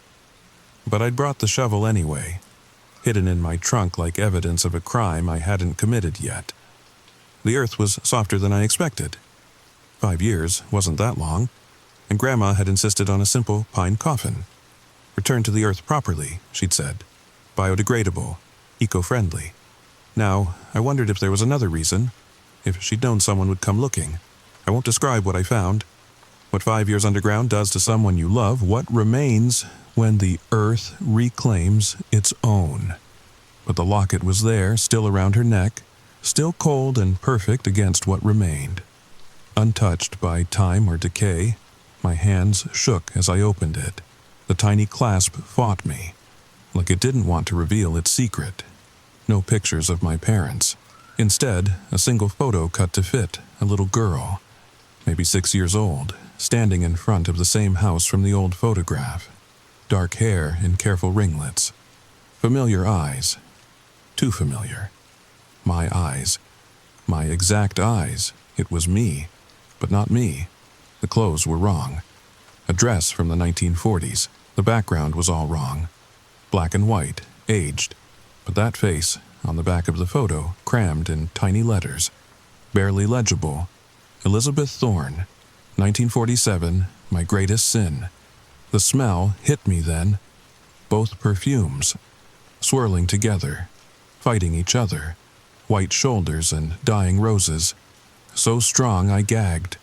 Doubled over, the temperature plummeted. My flashlight flickered and died. In the darkness, I heard them. Both of them. Circling me, circling the open grave. "Now you know," Madeline's voice, right behind me. She killed her own daughter, took her identity, became Rose Hartley. And when I found out, it wasn't like that, Grandma's voice. Desperate, broken. Elizabeth was sick, the fever, I tried everything, every doctor, every medicine. And when she died, when my husband blamed me, when he said I poisoned her. I had to disappear. I had to become someone else. So, you killed me too? Your own sister? The only person who knew the truth? You were going to turn me in. I had children to raise, a new family, a new life. I couldn't go back. I couldn't. Their voices overlapped, growing louder, angrier. The flashlight sputtered back to life, showed me things I didn't want to see, two shapes, translucent, pulling at each other. Grandma Rose as I'd never seen her. Young, desperate, fierce. And Madeline. Her face twisted with decades of fury. She'll kill you too, just like Elizabeth, just like me. It's what she does. She takes what she wants, becomes who she needs to be. I would never hurt her. She's all I have left. She's not even your real granddaughter. Rose. She's the granddaughter of the woman you pretended to be. You're nothing to her. Nothing but a lie.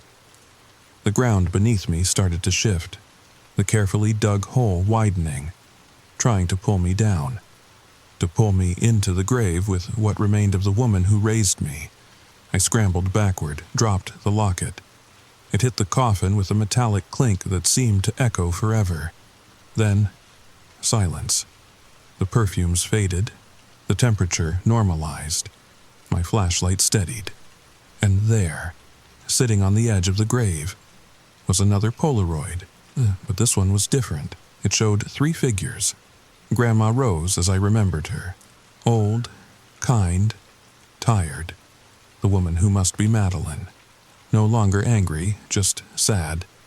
And between them, transparent and fading, a little girl. Elizabeth, the real Elizabeth Thorne. They weren't fighting anymore. They were standing together, looking at something off camera. And their faces, they looked sad. So incredibly sad. So incredibly tired. I turned the photo over. The truth sets everyone free, even the dead. Stop looking for us. Sweet pea, live your life. We'll be waiting when it's time. All of us. The handwriting was Grandma's, but underneath, in different ink. She's right. For once. I'm tired of being angry. M, and below that, in a child's careful printing. Thank you for finding me. I've been waiting so long. I filled in the grave. Said a prayer for all 3 of them. For the woman who became my grandmother. For the sister she silenced. For the daughter she lost. Drove home as the sun came up, painting the mountains pink and gold. My apartment smelled like nothing. Just apartment, just home. No perfume, no coffee, no humming in the darkness. The photos were gone, even the one I'd just picked up, like they'd never existed at all. No evidence of my midnight grave robbing, no proof of ghostly visitations. Nothing but dirt under my fingernails and a memory that felt more like a dream. But on my kitchen counter, where that first Polaroid had appeared, was Grandma's locket, cleaned and shining, like new. The photo of Elizabeth still inside, but now there were 2 more photos, tiny, cut to fit behind the first.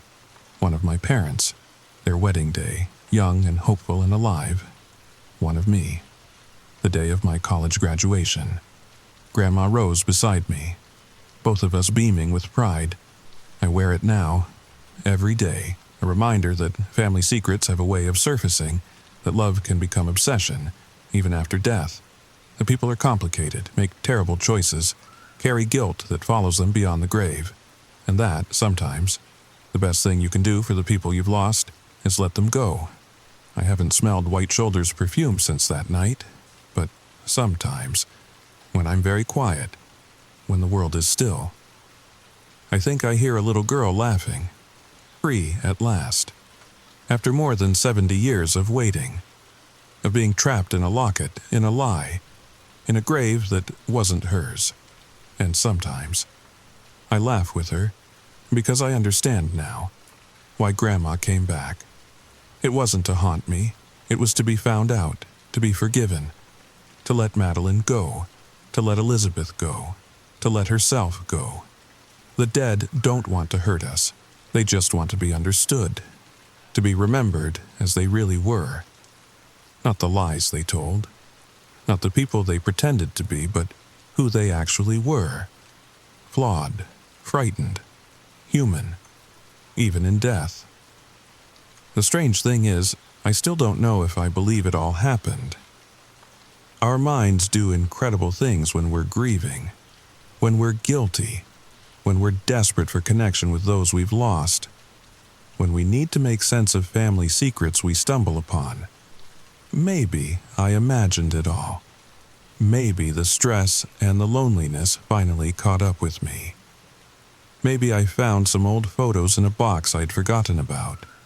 Maybe I had vivid dreams that felt too real. Maybe there's a perfectly logical explanation for everything.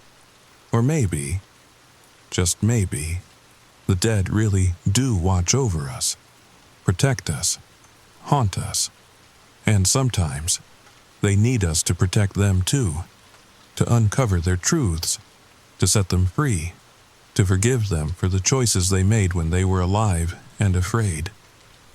I guess you'll have to decide for yourself. But I will tell you this, if you ever smell a perfume that shouldn't be there, if you ever hear humming in an empty room, if you ever find a photograph you don't remember taking, pay attention. The dead have stories too, and sometimes they're desperate to tell them, desperate to be forgiven, desperate to let go. We just have to be brave enough to listen. Sweet dreams. So, what do you think? Have you ever experienced something you couldn't explain? A scent that brought back memories so vivid they felt real. A sound that shouldn't have been there. A family secret that changed everything you thought you knew? Drop a comment below. I read every single one. And who knows? Maybe your story will be the next one I tell. And if you want to hear more true stories like this, stories that'll make you question what's real and what's just in your mind, hit that subscribe button. Ring the notification bell, because trust me, I've got plenty more where this came from. Until next time, sleep tight, and maybe check what's in your grandmother's locket, if you dare. Story number 4. The first thing I noticed wasn't the silence, it was the smell, or rather the absence of it. Mrs. Chen's morning coffee, that rich, dark roasted aroma that had drifted through my kitchen window every single day for the past 11 years. Gone. Just gone. I stood there, frozen at my sink, coffee mug halfway to my lips. The window was open, same as always. The breeze was blowing in the right direction. But nothing, no familiar scent, no sound of her ancient percolator gurgling away.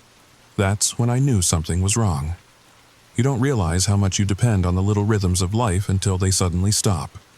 Like when a clock stops ticking and the silence becomes deafening. Or when your neighbor's house empties itself overnight. But I'm getting ahead of myself. Let me tell you what happened. And maybe, just maybe, you can help me understand it. Because 3 weeks later, I still wake up at 3:47 a.m. every single night. And I still don't know why. Leave a comment if you've ever experienced something like this. Please, I need to know I'm not alone. The story begins now, Tess. I live in Oakwood Heights, one of those quiet suburban neighborhoods outside Minneapolis where nothing exciting ever happens. You know the type. Tree-lined streets, kids on bicycles, HOA meetings about fence heights. The most drama we'd had in years was when Tom Peterson painted his garage door the wrong shade of beige. Mrs. Chen had been my next-door neighbor since I moved in. 73 years old, sharp as a tack, and creature of habit like you wouldn't believe. Coffee at 6:30 a.m., watering her roses at 7:15, collecting her mail at precisely 2 p.m. You could set your watch by her routines. So when that coffee smell didn't come, I knew. I tried to shake it off at first. Maybe she was sick, maybe she'd gone to visit her daughter in Chicago, but something felt different. The air itself felt thinner, like the space between our houses had somehow expanded overnight. I grabbed my phone and called her. Straight to voicemail, not even a ring. "Mrs. Chen, it's David from next door, just checking in. Give me a call when you get this." I hung up and stared out the window. Her kitchen curtains were drawn. That was wrong too. She always opened them first thing to let in the morning light. Always. The unease started as a small knot in my stomach. By the time I'd finished my breakfast, or tried to, it had grown into something cold and heavy pressing against my ribs. I had to check on her. The walk to her front door felt longer than it should have. 27 steps. I counted them. Don't ask me why. When you're nervous, you do weird things. Her doorbell played the same cheerful tune it always had. Ding-dong-ding. But it sounded hollow, like it was echoing in an empty space. No answer. I knocked. "Mrs. Chen, it's David. Are you okay?" Nothing. That's when I noticed her spare key wasn't under the ceramic frog where she always kept it. The frog was there, but when I lifted it, just bare concrete. I walked around to the side of the house, trying to peer through the windows. The curtains were all drawn. Every single one. In 11 years, I'd never seen that. And then I saw something that made my blood run cold. The back door was open, not forced, not broken, just open, swaying slightly in the morning breeze. I should have called the police right then, I know that now. But worry overrode common sense. What if she'd fallen? What if she needed help? I pushed the door open wider. "Mrs. Chen, I'm coming in. It's David." The kitchen was wrong. That's the only word for it, wrong. Everything was there. The vintage wallpaper with the tiny roses, the ancient gas stove, the collection of ceramic chickens on the windowsill. But it was all less somehow. Like looking at a photograph that had been left in the sun too long. Faded, diminished, and the silence. God, the silence. It pressed against my eardrums like I was underwater. I moved through the house, calling her name. The living room was the same. Furniture in place but somehow drained of substance. Her reading chair with the crocheted throw. The stack of library books on the side table. The grandfather clock in the corner. The clock had stopped at 3:47 a.m. I remember staring at those frozen hands, feeling like they were trying to tell me something.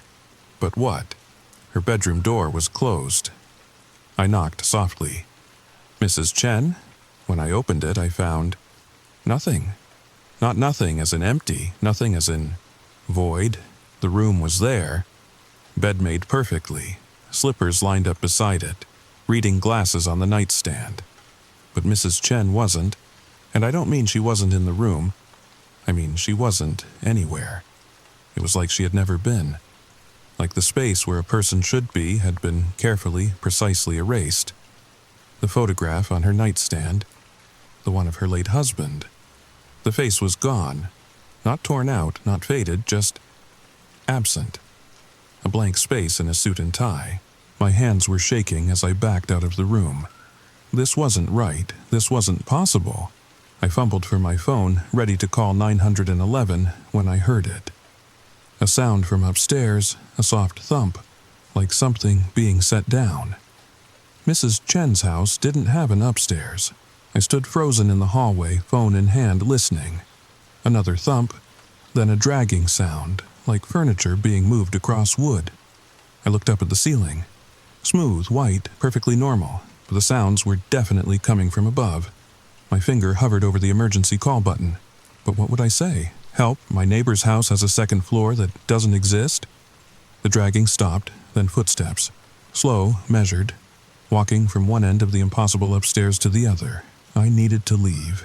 Every instinct screamed at me to run, but I couldn't move. I stood there, neck craned upward, watching that blank ceiling as those footsteps moved back and forth. Back and forth. Then they stopped directly above me. The ceiling began to bow, just slightly.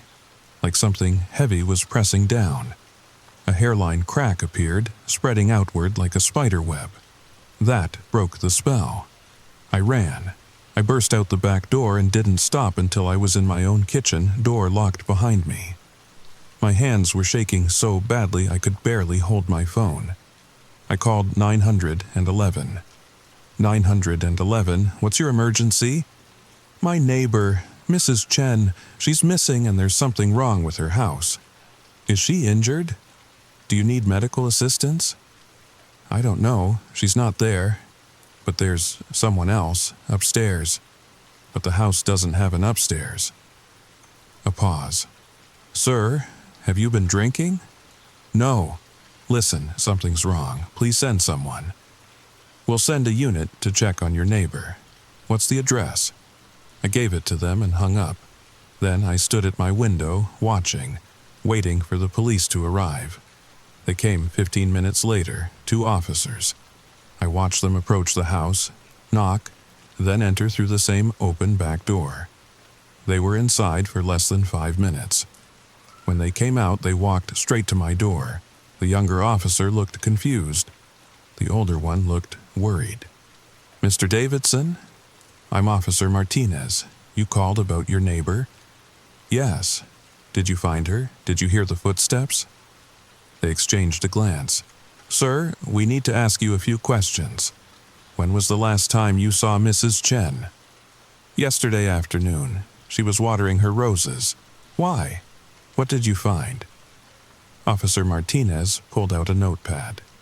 Mr. Davidson, according to our records, that house has been vacant for over 2 years.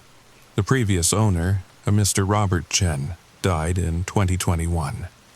There's no record of any Mrs. Chen. The world tilted. That's impossible. She's lived there for 11 years. I talk to her every day. She brings me cookies on holidays. Sir, we checked the house. It's empty. Has been for a long time. Dust on everything. No signs of recent habitation. But the furniture, her things. There's some old furniture, yes, but it's all covered in sheets. Has been for years by the look of it. I wanted to argue, to scream, to drag them back and show them. But the look in their eyes stopped me. They thought I was crazy, or drunk, or both. After they left, I sat at my kitchen table, staring at Mrs. Chen's house. It looked exactly the same as always, neat, tidy, normal. But I knew better. As the sun set, I watched shadows gather around the windows, and I waited. I didn't sleep that night, how could I? Every time I closed my eyes, I saw that ceiling bowing, heard those impossible footsteps. But more than that, I was trying to make sense of what the police had said. Vacant for 2 years? That was insane. I had 11 years of memories. Conversations over the fence.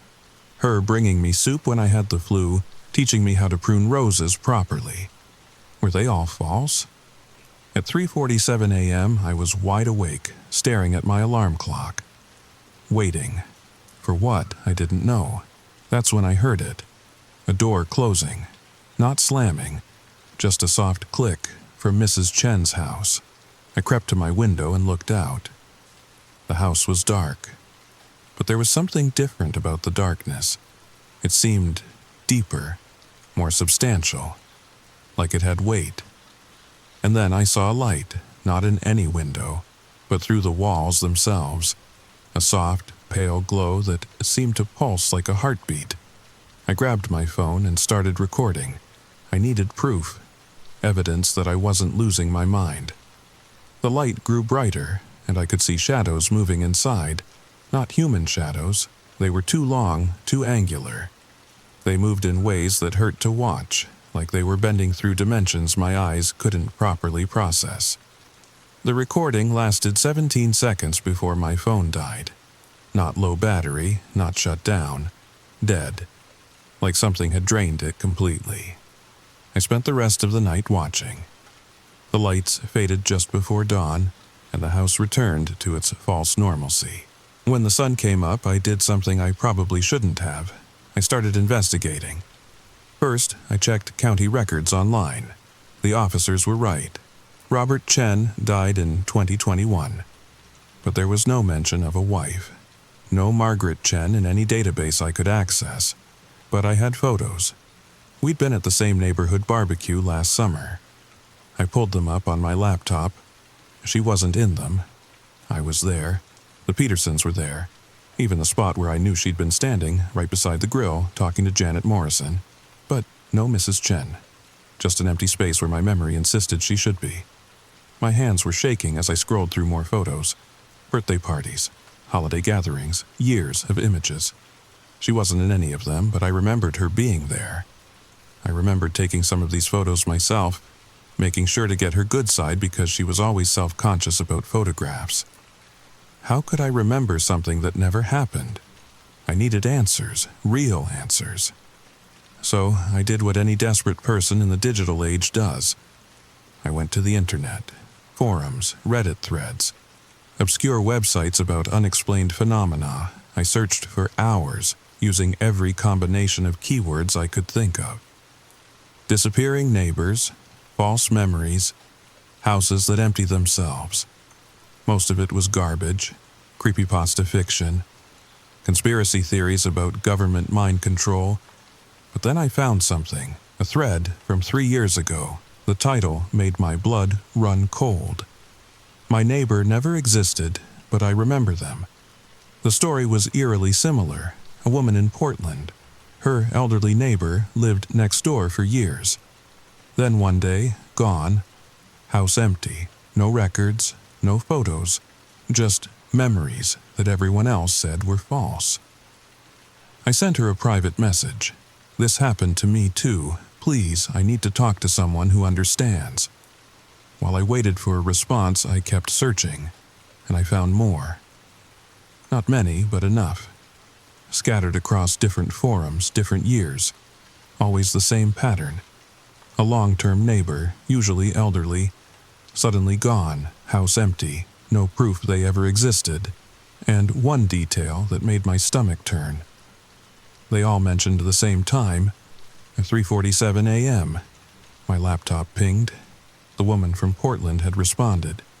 Don't investigate further. Move, get out of that house. They don't like being noticed. I typed back quickly. Who?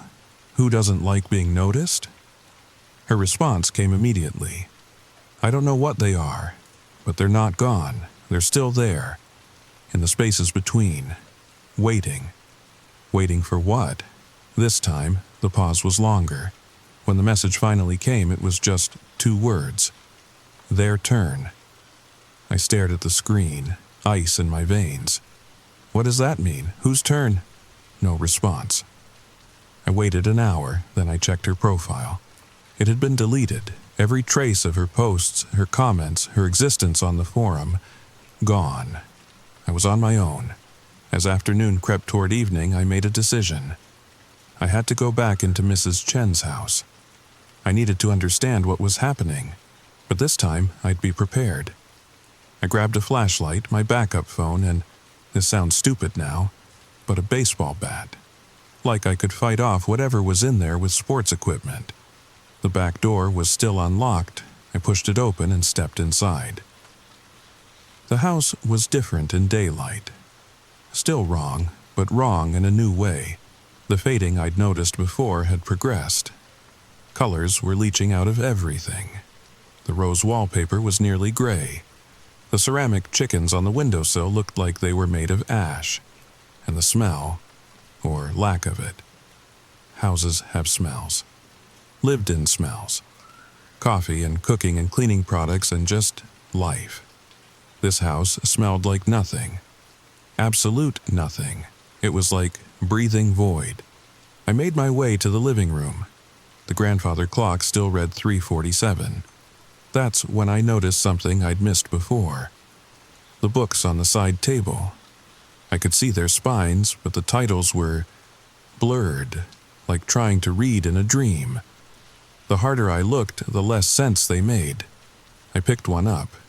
It had weight, but when I opened it, the pages were blank, not empty. Blank. There's a difference.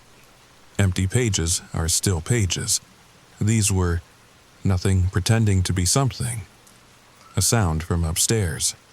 That same dragging noise. I looked up at the ceiling. Still smooth, still white, still impossible. But there was a door now, in the hallway. A door that led up. I know I should have run. Every horror movie I'd ever seen was screaming at me to get out. But I had to know. I had to understand what had happened to Mrs. Chen. The door was ordinary. White painted wood, brass handle, the kind you'd find in any suburban home. Except it opened onto stairs that shouldn't exist. I shone my flashlight up. The beam seemed to get swallowed by the darkness. The stairs went up further than should have been possible, disappearing into a black that was more than just absence of light. I put my foot on the first step. It creaked under my weight. Normal wood, normal sound. That somehow made it worse. Step by step I climbed. The flashlight beam only penetrated a few feet ahead. The darkness pressed in from all sides, thick and oppressive. I counted the steps. 20, 30, 40, too many. I should have hit the roof by now. Should have been standing in the Richardsons' living room next door. 50 steps, and then I reached the top. It was Mrs. Chen's house, but not. The same layout, the same furniture, but everything was shifted. Like looking at a reflection in disturbed water. Angles that didn't quite line up. Proportions that were subtly, unnervingly wrong. And it wasn't empty. They were there, in the corners, in the shadows. Shapes that weren't quite human, but had been once. Or were trying to be. I couldn't look at them directly. My eyes kept sliding off, my brain refusing to process what I was seeing. But I could feel them watching me. In the center of the room was a chair, Mrs. Chen's reading chair, and in it, I can't describe what was in it. Not because I don't remember, but because there aren't words. It was absence given form, a hole in reality shaped vaguely like a person, like someone had cut out a Mrs. Chen-shaped piece of the universe and left only the wound. It turned to look at me. I know it had no eyes, no face, but I felt its attention like cold fingers on my spine. And then it spoke. Not with words, not with sound, but directly into my mind. "You're early." I stumbled backward, my flashlight swinging wildly. The shapes in the corners moved, closing in. Not yet, the thing in the chair continued. But soon, 347 approaches. It always approaches. I ran. Half fell, half tumbled down those impossible stairs, burst through the door, and kept running until I was back in my own house, gasping for breath. When I looked back, the door was gone. Just a smooth wall where it had been, but I knew it was still there, waiting, like they were all waiting, and I finally understood what the woman from Portland had meant. Their turn. I didn't sleep for 3 days, couldn't. Every time I started to drift off, I'd jolt awake at exactly 3:47. Not approximately, exactly, like my body had developed its own alarm clock. On the 4th day, exhaustion won. I passed out on my couch around noon. When I woke up, it was dark outside, and someone was knocking on my door. Not someone, something. The knocking was too regular, too precise. Exactly 2 seconds between each knock, like a machine pretending to be human. Knock, knock, knock. I lay there, barely breathing, watching the door. The knocking continued for exactly 5 minutes, then stopped. Through the peephole, I saw nothing. Just empty porch, where the feeling of being watched remained. That's when I noticed the envelope that had been slid under my door. Plain white, no address, no stamp. Just my name, written in handwriting I recognized. Mrs. Chen's handwriting. Inside was a single sheet of paper. The text was difficult to read. Not because of the handwriting, but because the words seemed to shift when I wasn't looking directly at them, like they were only half committed to existing. "David, I'm sorry you had to see. Some doors shouldn't be opened. Some patterns shouldn't be noticed. We were neighbors once, in the world that was. But that world is thinning, getting used up. Like a photograph left in the sun, you said. You always were observant. too observant. They need new places, new lives, new neighbors. The pattern demands it. 347 is when the walls are thinnest, when they can push through, when they can take what was never quite theirs but could be. You have two choices. Forget. Let the memories fade like mine did from your photographs. Become someone who never had a neighbor named Mrs. Chen. It's easier than you think. The mind wants to forget impossible things, or remember. And wait, because once you've seen them, they've seen you, and the pattern never forgets. They're very patient, David. They've been waiting so long, in the spaces between seconds, in the corners of empty rooms, in houses that were never quite empty. Your turn will come. Maybe not tomorrow, maybe not next year, but someday you'll hear knocking at a door that shouldn't exist, and you'll answer. We all answer eventually. Take care of the roses. They remember, even when we don't. Me. I read it 3 times before the words started to blur. Not my eyes. The actual ink was fading. By the 4th reading, the paper was blank. By the 5th, it crumbled to dust in my hands. I needed help, real help. So, I did what I should have done from the beginning. I called my sister in California. Emily, I need you to listen to me. Something's happening here, something wrong. I told her everything. The disappearance, the empty house, the door that shouldn't exist. She listened without interrupting. When I finished, the silence stretched so long I thought the call had dropped. "David," she finally said, her voice careful, "when was the last time you talked to Dr. Morrison?" "My therapist? What does that have to do with—" "You've been under a lot of stress since Sandra left. Maybe you should—" "This isn't about the divorce," I snapped. "This is real. Mrs. Chen is real, was real. David, I'm looking at the property records right now. That house has been empty since 2021. You sent me photos of the neighborhood last Christmas. The house next door has a for sale sign in the yard." My blood ran cold. No, that's not right. I can send you the photos." I hung up. I didn't need to see them. I knew what they'd show, an empty house with a realtor's sign, because that's what it was now, what it had always been, according to the world. But I remembered, and that, I was beginning to understand, was the problem. Over the next days, I watched the house, documenting everything, the lights that shouldn't be there, the shadows that moved wrong, the way the for sale sign would sometimes flicker, showing something else underneath. A different sign, in a language that hurt to look at. I wasn't the only one watching. I started noticing them around the neighborhood. People who weren't quite right. They looked normal at first glance, but if you really looked, their movements were too smooth, too practiced, like they were performing human rather than being human. They never came close, just watched from a distance. The mailman who walked his route at midnight. The jogger who ran the same loop for hours without breaking a sweat. The woman who stood at the bus stop where no bus had stopped for years. And they all glanced at the empty house. Quick looks, like they were checking on something, waiting for something. I tried to warn others, the Petersons, the Richardsons, but they looked at me with the same concern my sister had. Poor David. Stress of the divorce. Maybe he should talk to someone. Only old Mr. Henley seemed to listen.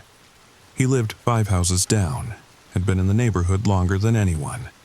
When I told him about Mrs. Chen, his face went pale. "My wife used to talk about something like that," he said quietly, before the Alzheimer's. Said the Brennans, 3 doors down, had never existed, that their house was eating itself. I thought it was the disease talking. "What happened to them, the Brennans?" He shrugged. "Nothing. They never existed, remember? Just an empty lot where their house should have been. Been that way for years." He paused. "But sometimes, on quiet nights, I swear I can hear their dog barking. That night, I made a decision. I would document everything, create a record that couldn't be erased or forgotten. I set up cameras pointing at the house, motion sensors, audio recorders. If something was happening, I would capture it. The first few nights, nothing. Just an empty house being empty. But on the 7th night, at 3:47 a.m., everything activated at once. The footage. I've watched it so many times trying to understand. The house didn't change. Not exactly. It was more like the space around it did. Like reality hiccuped. For just a moment, there were two houses occupying the same space. The empty one, and the one I remembered. Mrs. Chen's house. Warm and lived in and impossible. And in that moment, I saw her. Standing at the window, looking out, looking at me. But it wasn't her, it was the thing wearing her shape. The absence I'd seen in the chair. It raised one hand, pressed it against the glass, and smiled. Have you ever seen nothing smile? It's worse than any horror you can imagine. The footage lasted 17 seconds. Then static. When it cleared, the house was empty again. But on the audio, footsteps. In my house. Walking from the front door to the living room. Stopping right behind where I was sitting. I turned around. Nothing there. But the footsteps continued on the recording. Walking around me, circling. And then a voice. Mrs. Chen's voice. But hollow, echoing. Such a good neighbor. Always watching, always caring. We appreciate good neighbors. The recording cut off. When I tried to play it back, the files were corrupted. Every single one. Hours of footage reduced to digital gibberish. But I had heard enough. They weren't just taking houses. They were taking lives, histories, connections, eating away at the fabric of reality one person at a time. And they had noticed me noticing. It's been 3 weeks now, 3 weeks of not sleeping, of jumping at shadows, of checking and rechecking locks that I know won't keep them out. The house next door is changing. Slowly, subtly. The for sale sign is gone. The windows are clean. Someone has been watering the roses, but no one has moved in.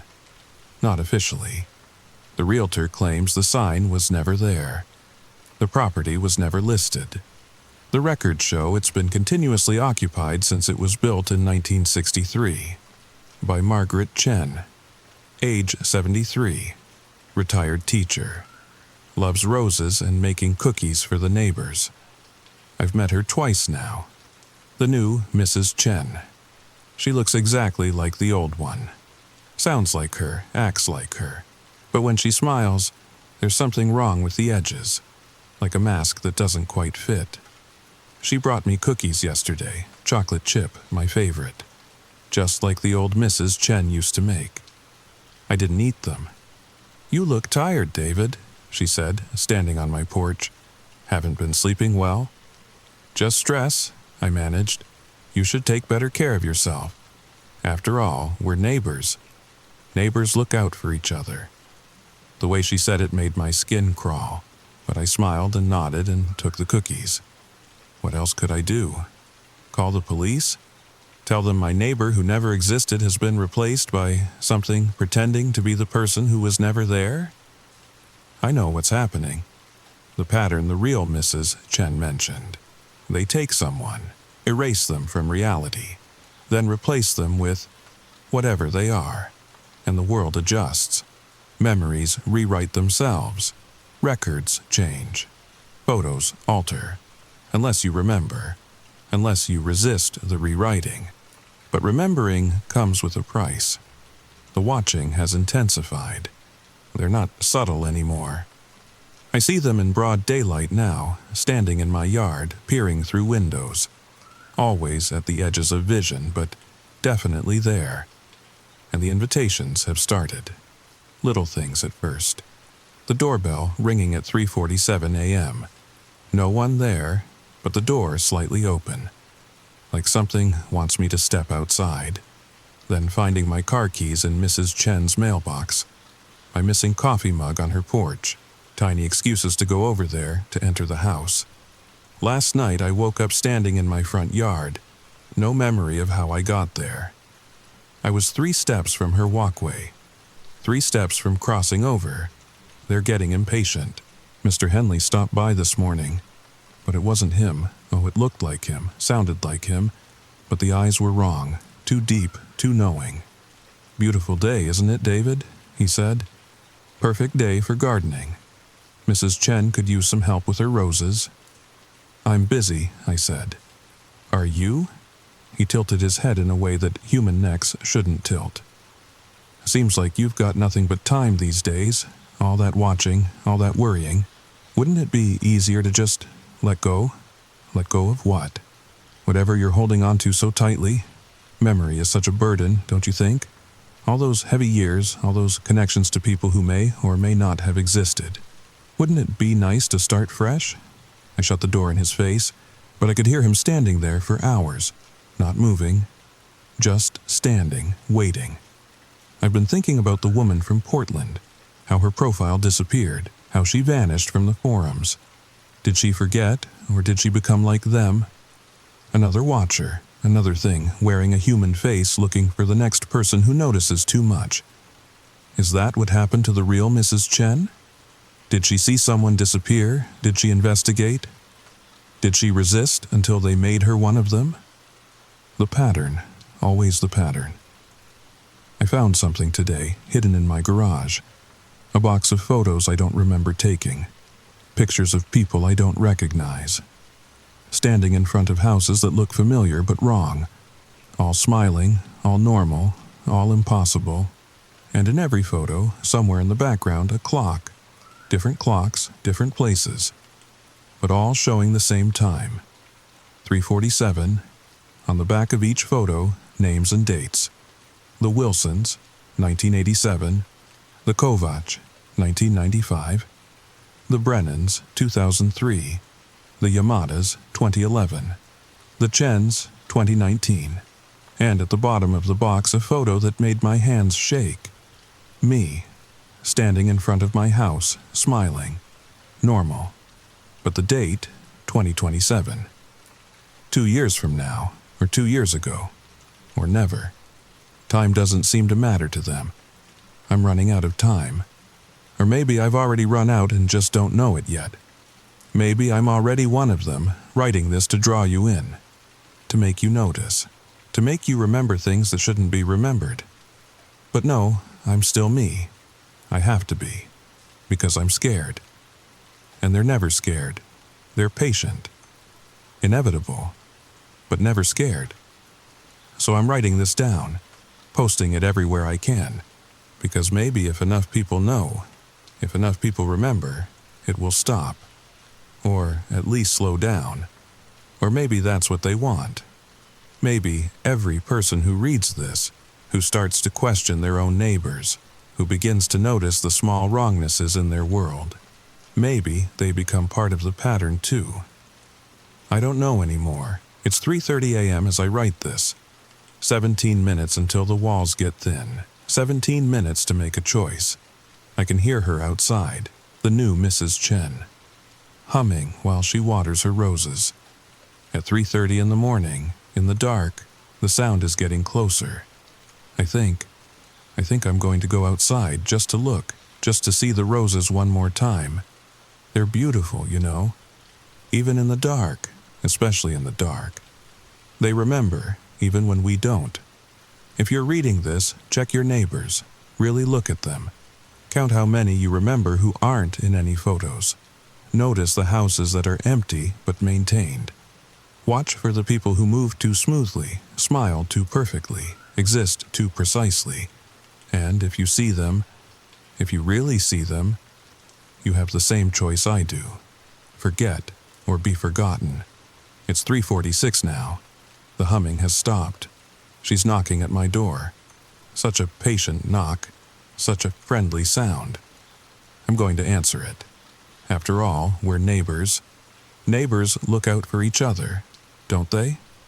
Update, posted by Auto Moderator. This account has been inactive for 6 months.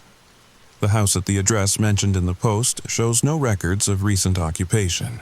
Please report any similar experiences to the moderation team. Update 2. Posted by new_user_7849. I live on this street. There's no David Davidson in our neighborhood, never has been. That house has been empty for years. Sometimes I see lights, though, at 3:47 a.m. And sometimes I smell coffee that isn't there. What do you think happened? Leave your theories in the comments below. And remember, check on your neighbors. You never know when they might need help. Or when they might not be there at all. If this story kept you up at night, subscribe for more. We post new stories every week, stories that make you question what's real. Stories that make you check your locks twice. Stories that make you wonder, who really lives next door? Sweet dreams.